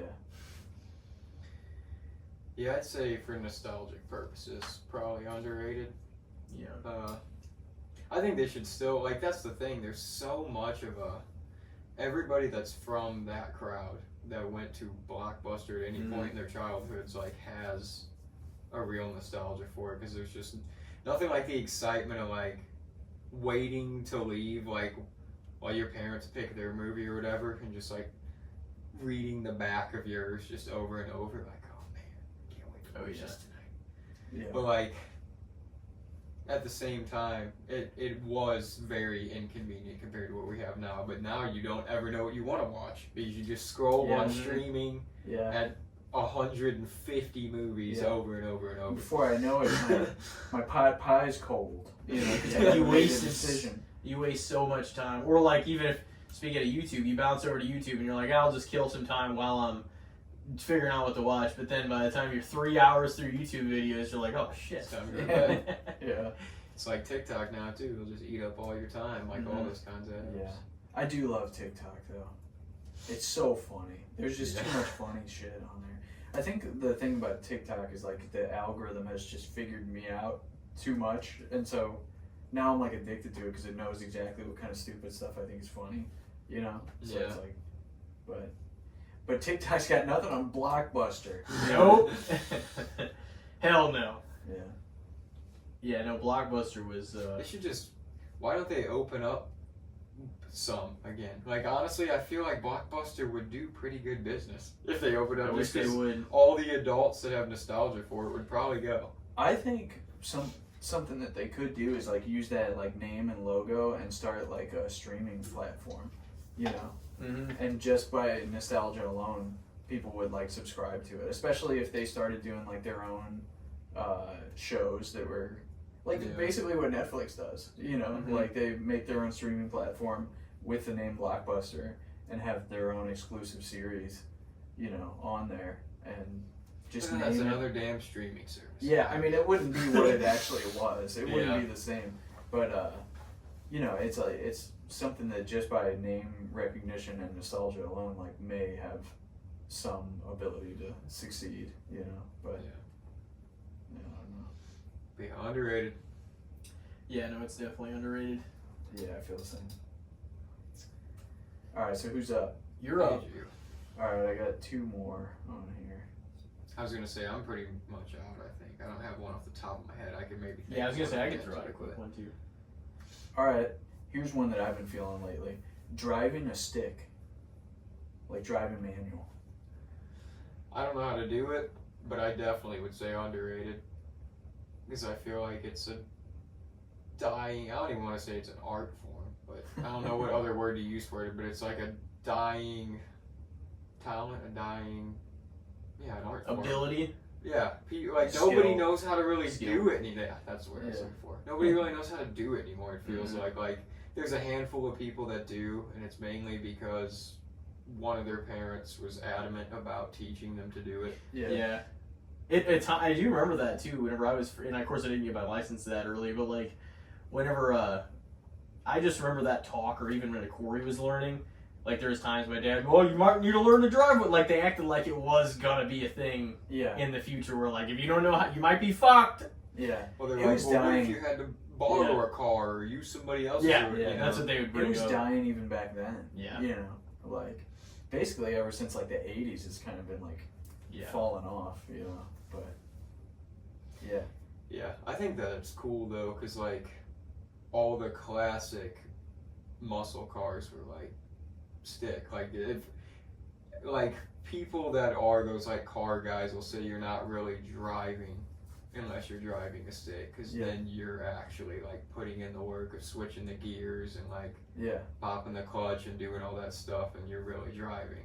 Yeah. And I mean, I get that because sometimes I feel like I'm just coasting and floating on the roads anyways. While like, you're texting. but I can't do that now. I gotta freaking drive safe and save damn thing in my car. So really? it They're alerts. watching you? It alerts my insurance every time I'm fucking around on my phone. Damn. They're always watching, dude. Yeah. But yeah, I think driving a stick is definitely underrated, just because it's the truest form of driving, and less people will really know how to do it, me included. Yeah, I don't know how to drive stick at all. Yeah, I didn't really know how to drive stick until recently. I kind of like fell into like owning that car that's out there, like, cause I don't know, it was just like a deal I couldn't pass up, and I had like small convertibles before, but they were always automatic, and you know, I never really like, I didn't know if I would really want to buy like a car that was a stick, but just because that one was like too good of a deal to pass up, I ended up buying it, and like I had driven a stick years and years ago. I used to date a girl who drove a stick, and she would get drunk at parties, and so I would have to drive us home. And I just had to like learn, and I wasn't good at it at all. You know, like I would get us home, but I didn't do a good job. So I had never really like lived with one before, and even when I got it, I could only like kind of drive it, and I just taught myself more and more like all the time. And then now I'm at the point where I feel like pretty like seamlessly connected to it, and now I like crave driving it. You know, like I want to like shift through the gears and stuff. Like when I'm gone for a while, I'm like, dude, I just want to drive that car when I get back. Like I want to feel like it's such like a visceral feeling to like, you know, be like connected to what's happening. Yeah. You know, like with other cars, it's like there's a lot of disconnect between you and what's happening. You know, like it's just overly simplified, which is nice when you're in traffic and stuff, but when you're actually like doing everything, and I kind of knew this from motorcycles because I always thought it was really fun to shift through the gears and stuff on motorcycles, which is also the reason that I understood the principle of driving manual before actually acquiring the physical skill. But I didn't realize like how much I would enjoy it, you know, and I always thought it was kind of ridiculous before I had one, how people were like so adamant about like, oh, if you get like a sports car, you gotta get a stick or whatever. And like now I feel like I understand that because it's a lot more fun if you have a car that you just drive for pleasure to have a stick, you know. Yeah. And then I have my practical car, which is not a stick, and then that one's just like, you know, that one's easy to drive and I don't have to think about it at all. But when I want to drive for fun and like listen to a shitty old tape or something, you know, like, dude, driving a stick with the top down, listening to a tape is awesome. It's like so fun, you know, like feels like it's 1995. It seriously does. Yeah, it's crazy. And there's no like screens in it or anything. Yeah, it's a 2000, so there's no like touch screens or any kind of shit like that. It's like just the bare basics, you know, like. When I pulled away from the Circle K like gas station right down there, like right before I got here, like what pulled in front of me was like a Toyota Corolla, and I was gonna say you didn't have a Corolla. It was what did you have? I had a Corolla. That was my first car. Okay, you know, there was a Corolla. But I immediately thought of like what you said. You're like, oh man, I fucking love those cars. They last forever. Oh yeah, dude, I love a Corolla. I just thought it was hilarious that I mean, not that it's totally uncommon or anything, but I just thought of all things, it was hilarious that pulled right in front of me, and I was like, man, I can see you putting this car over all fucking night. Oh, dude, yeah, I know. Like, yeah, like an exotic, like McLaren could like speed past, and I won't even like flinch. But then like a wagon Corolla from like 1985 drives by, I'm like, oh, did you see that? They're still. That's what we were talking about just a couple episodes ago. I'm like, they're still on the road, like, because people are still driving them. I know, yeah, just like from when they were made, like they're just still just fucking driving them every day. Like 1997, 2002, they all still have like 200,000 or more miles on them, but everybody's still driving. I got mine. It was like an 06. And when I got it, it had like 106,000 miles on it. That's nothing. And I don't even know, like 60, 65, something. And we traded it in at the dealership, and I got like my next car. And like I thought about that car like last month, and I'm like, dude, I bet that thing is still out there. It's still out there. Yeah. It probably is, seriously. And I mean, I beat that car up because this was my first car. I was, Yeah. But it was your other car that had an unfortunate death. That wasn't my fault, though. Yeah. My first car I just beat up, but yeah, that second car I didn't even have that long, and somebody pulled out in front of me. Yeah. Damn, that sucks, man. Yeah, I had a Toyota Echo, which is very similar to like a Corolla. And that's what I deliver pizzas in mostly. And some lady pulled out in front of me, and I hit her, like T-boned her, but it was her fault because I had the right of way. Yeah. She made a left in front of me, and the insurance company like totaled it out, and then I bought it back from the salvage yard for $300. And bought like a new headlight, and me and this dude used like a crowbar to like pull all the panels back in this right space. And then I put the new headlight in, and I drove it for another like 50,000 miles. So they paid me out for the value of the car. I bought it back for $300, fixed it for like another 75, and then drove it for like another 2 years or whatever. You got a hell of a deal out of that. Yeah, it was awesome. Wow. And it had 292,000 miles when I finally retired it. And it still worked. It just it wouldn't pass inspection because of an exhaust thing. Mm. And it would have been expensive to fix. And so, like, dude, it might still be driving out there. Somebody might have fixed it. It's probably still going. So, yeah, I don't know, man. It's hard not to get attached to cars, especially when you have them for, like, that long. Mm-hmm. It's like, dude, like, It's so so many life events comfortable, that happen, you know, like, I processed, like, so many events in my life in the seat of that car, you know? It's crazy. So it's hard not to get attached to them, you know? Yeah, that makes sense. They become where you spend like the third most time. Yeah. in your Home, life. work, or in your car, Yeah. you know? Yeah. Yeah. No, so that's part of the reason I think driving a stick is kind of cool. It's like, it's just another, like, you feel even more, like, engaged with it. Although, for, like, just an everyday car, I don't know that I would want to have a stick for, like, every day all the time. But for, like, a car that I drive for fun, I definitely think the manual is, like, more fun, you know? Because you're actually, like, engaging with it, you know? Yeah, I was gonna say it doesn't seem like it would be at all the practical choice for like a road trip or something. But yeah, if you're just like, I'm gonna take a Sunday drive, like a stick shift would probably be pretty cool. It does feel like when you learn, you're, like, part of this, like, secret society that's, like, no longer really around, you know? Yeah, for that reason, I'm gonna probably say it's underrated too. Yeah. It's definitely, I mean, it's a skill I don't possess, so. Yeah. It's cool to have it. And Yeah. you'd be surprised how quickly you can learn it, you know? But yeah, it's cool, man. I thought before I had one that it was overrated, for sure. I was always just like, dude, why do you gotta do so much? You know? Like, Yeah. But now that I, like, can do it, I'm like, this is way underrated. This is super fun. And most people don't ever get the enjoyment of doing it because they never learn, you know? Mhm.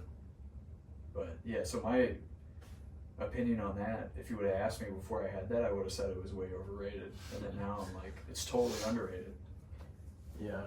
Oh yeah, no, there's things that I felt the same way about. I'm like, I like before you experience it, like we were talking about at the very beginning of the podcast, I'm like, there's just things you see from afar, you're like, that's bullshit. You just become a hater for no reason, whatever. Yeah. You're like, that's probably not as good as, and then you try and you're like, oh wow, Yeah. I was wrong. Yeah. Dude, I hate when I catch myself doing that, just being a hater for no reason. Yeah. You know, because sometimes you catch yourself in that and you're like, dude, why am I so... Because it's you know? just not what you do, so you're like, oh, this thing sucks. You're like, oh, fuck that. You know? Yeah, I could do that. Yeah. You know, but I just don't. You know? It's just like for no reason either. Yeah. You're just kind of like, eh. I think sometimes maybe, like, you can end up being a hater just to, like, justify your own... Position.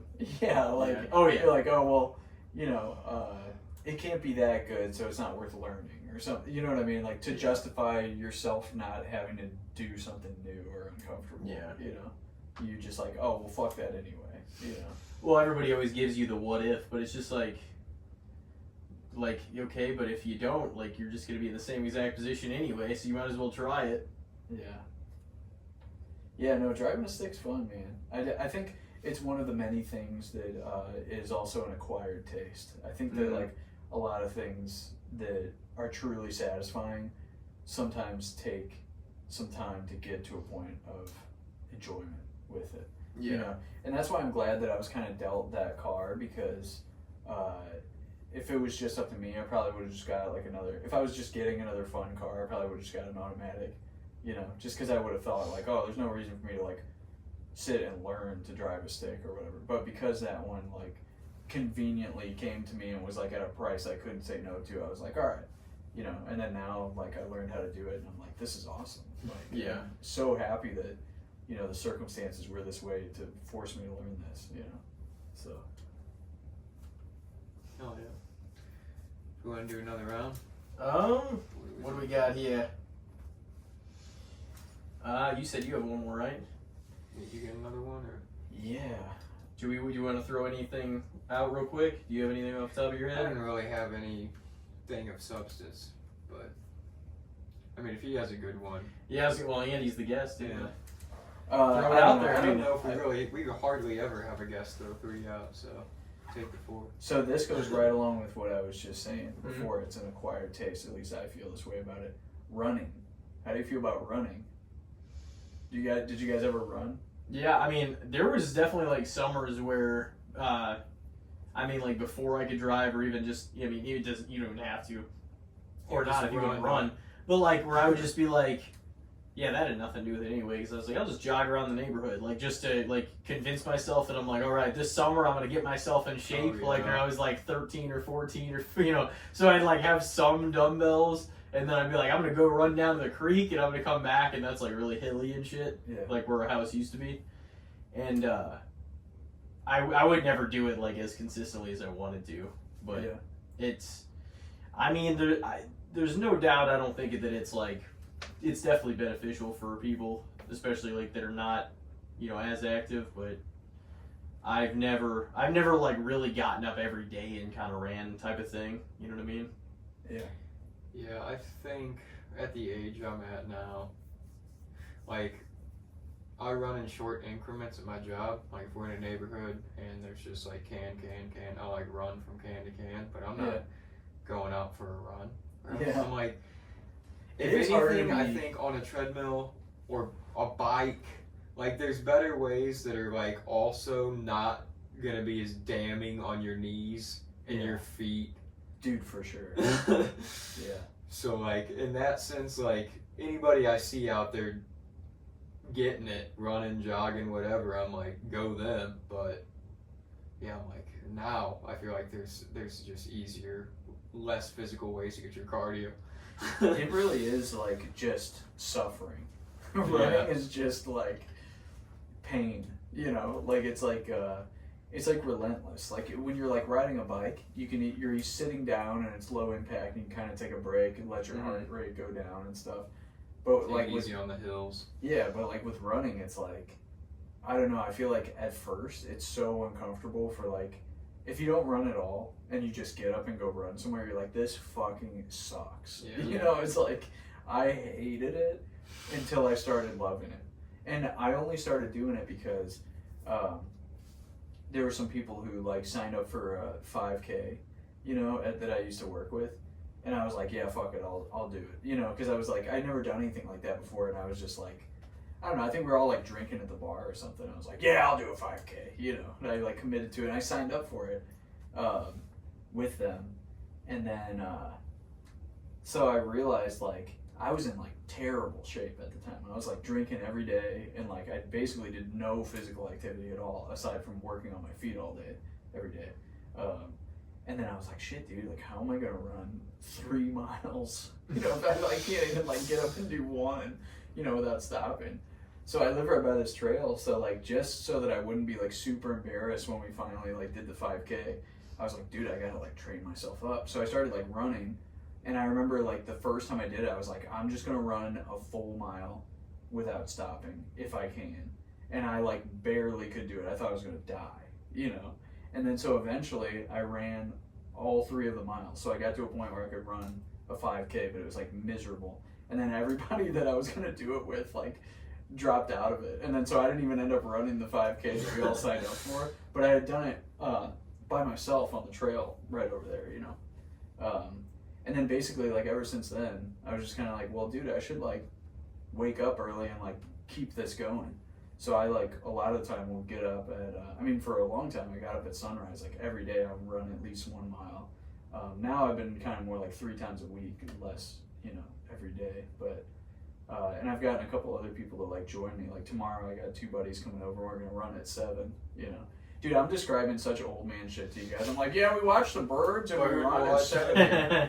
Jogging and Yeah, we went to Blockbuster. Yeah.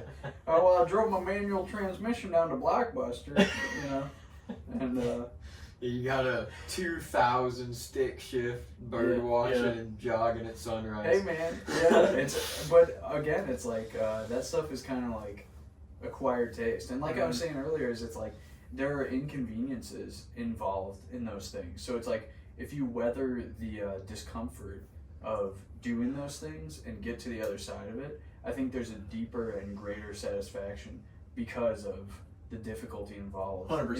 in achieving Yeah. those things. And honestly, if you start your day off like that, like, you know, people start their day off working out for like an hour or two, whatever, too. Like, if you do all that, the rest of your day is probably downhill. Like, it's probably much easier Yeah. because you got up and you did some of the hardest shit at one of the hardest times for your body to Yeah. adjust to. Yeah. And so, like, the rest of your day, you're probably not going to get pissed off.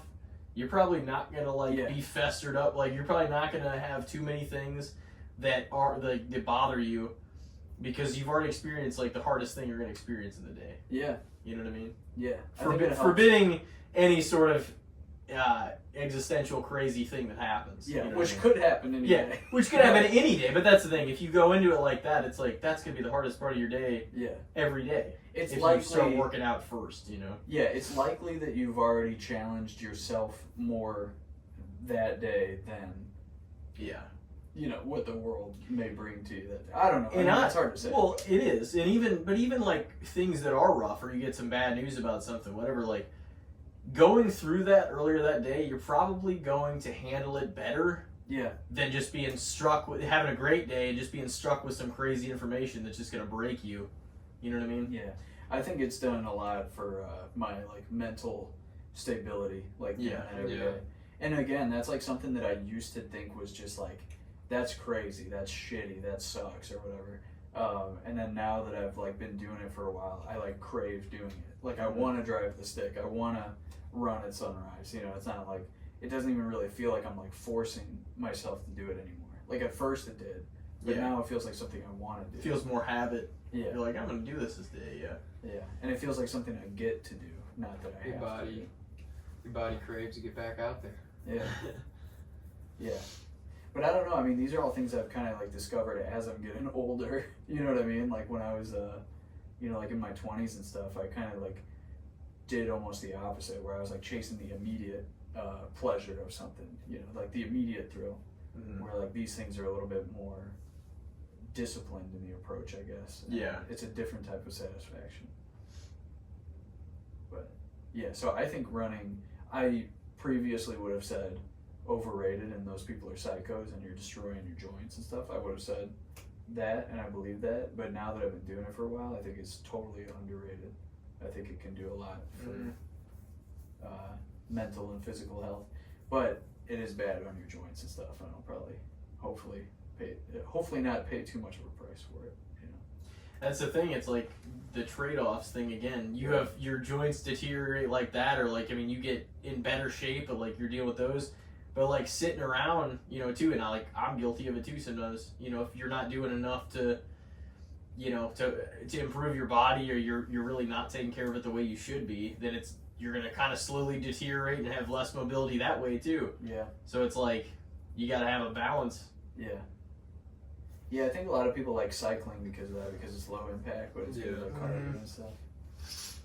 Yeah, I mean, I would probably overall say underrated too. Yeah. Like, I, you know, listed my disgruntlements with it at the beginning. That's mainly just that it's probably like one of the harder ways to get cardio I mean, out it of everything, sucks. but also I think that the people that do it, like you said, there's like definitely a discipline with it. And when you see people that are legitly, you know, especially people that do seem like they're struggling or they're a little out of shape or whatever, and they're out there just sweating it out running, I'm like, damn, mad respect to that Yeah. person for doing Yeah. that. No, I have respect for like anybody I see running. I'm like, especially on days when like it's like shitty out, like it's like raining and I like didn't run. You know, like I give myself a pass. I'm like, yeah, well it's raining, and then I see somebody out there running. I'm like, dude, I'm a bitch. Yeah, I definitely think takes a lot of discipline. I mean, like getting up every day and like working out, working on your body, like running, doing all that stuff takes a degree of discipline to do every single day, or like you said, even a few times a week, to where you're like still getting it in one way or another. Or if they're like, instead of 5 days, it's 3 longer days, or even 3 days in general. It's better than nothing, obviously. Yeah. So yeah, I definitely think it's underrated. Yeah, it's hard. It's hard to stick by stuff like that because the results aren't like immediate. You know what I mean? Well, and that's whenever most people check out. Like most people are out of the gym by the 3rd week of January because they're like, well, you're not gonna see shit in that little of time. Yeah. You know, especially if you don't change your eating habits. Yeah. You know, it's like that's most, if not a lot of it. Like some people bitch about that, like, oh, you know, like they just eat the same way, but then they're gonna like go work out hard. It's like, but you're undoing all of your shit by eating terribly. Yeah, dude, I'm definitely guilty of that sometimes. You know, like I'll run like 3 miles and then I just go get donuts like immediately. Yeah. Oh, it's bad, and like we've all, you know, I mean, there's some people that'll like work out all day and then like drink all night. It's like you are destroying your own process by like. There's like a thing where they asked Ric Flair or something. He said like something about like how he drank every day, and he's like, and they're like, well, how did you stay in shape? And he's like, well, can you imagine how good of shape I would have been in if I didn't? You know, like, yeah, insane. You know. Yeah. But yeah, I don't know. Sometimes it feels like you can almost like can afford to do shitty stuff if you do enough good stuff. You know what I mean? It's your reward to yourself. Yeah, I don't know. I mean, it does. It's human nature. That's for everyone individually to figure out. Yeah, exactly. Which is why like we can use one set of rules as a template, but like not always the same things apply to everybody. Yeah. But it's like the baseline can't be the exception. It has to be the rule. You know what I mean? You can't be like, oh, this is what you should do.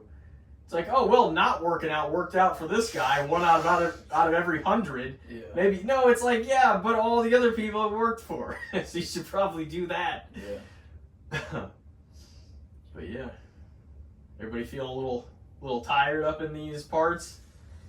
Yeah. I think I'm about. Well, I don't have any more. No. More shit. I know. I was thinking about throwing one out there, but I'm like, I don't know if we'll get one more nuanced and better than what you just threw out anyway at this point in the night. Yeah, I'm glad that those worked. I didn't know if they would or not. No, they were great. I mean, they worked out well. I feel like we got enough too to have some conversation. I feel like even we got enough out of the guacamole segment. Oh yeah. Like in that one, I knew we'd all have an opinion, but I didn't know how far we would take it. But I feel like we bled that one pretty well dry. Yeah, man. So, who knew the guac was gonna perform like that? Yeah, dude. Well, it didn't perform great. We didn't say the best of things about it. No, I think we actually all said a little overrated on that, like from a different perspective. Well, you know, if the listeners will read between the lines from what I said, then they're gonna know how much of a guacamole lover I actually am. You know what I mean? You just appreciate good. Well, the thing is you can say something's overrated. We're going right back. Yeah, right back in. You can say something's overrated, but still have admiration for it. You might just think it's represented or seen too much, or is getting way too much praise. You know. Me and myself, my personal relationship with guacamole is that I love it. You know, but you know what other people do, that's up to them. Whereas mayonnaise could fall off the face of the earth and you wouldn't give a shit. Is that what I said? That's what you said. Yeah, fuck mayonnaise. Mayonnaise could be replaced. Yeah, because I won't forget this, because I was like, I would say what did I say? I was like, I would say that I eat it on the things that it needs to go on, and you're like, what exactly does it need to go on?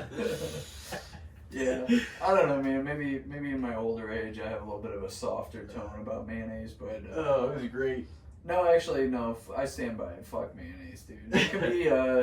It can be replaced by a different sauce in almost every instance, and a sauce that will bring more to the table.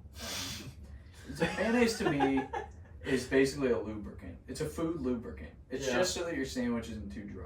You know, that's basically all it is for me. That's how I feel anyway.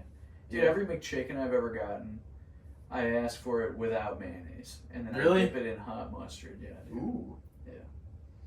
It's not bad. I'll dip it in like ranch. I have the mayonnaise on it, but I'll dip it in ranch, or like the McDonald's buffalo hot sauce is so good. Yeah, dude. Now try thinking about that in the middle of the ocean and see how you feel.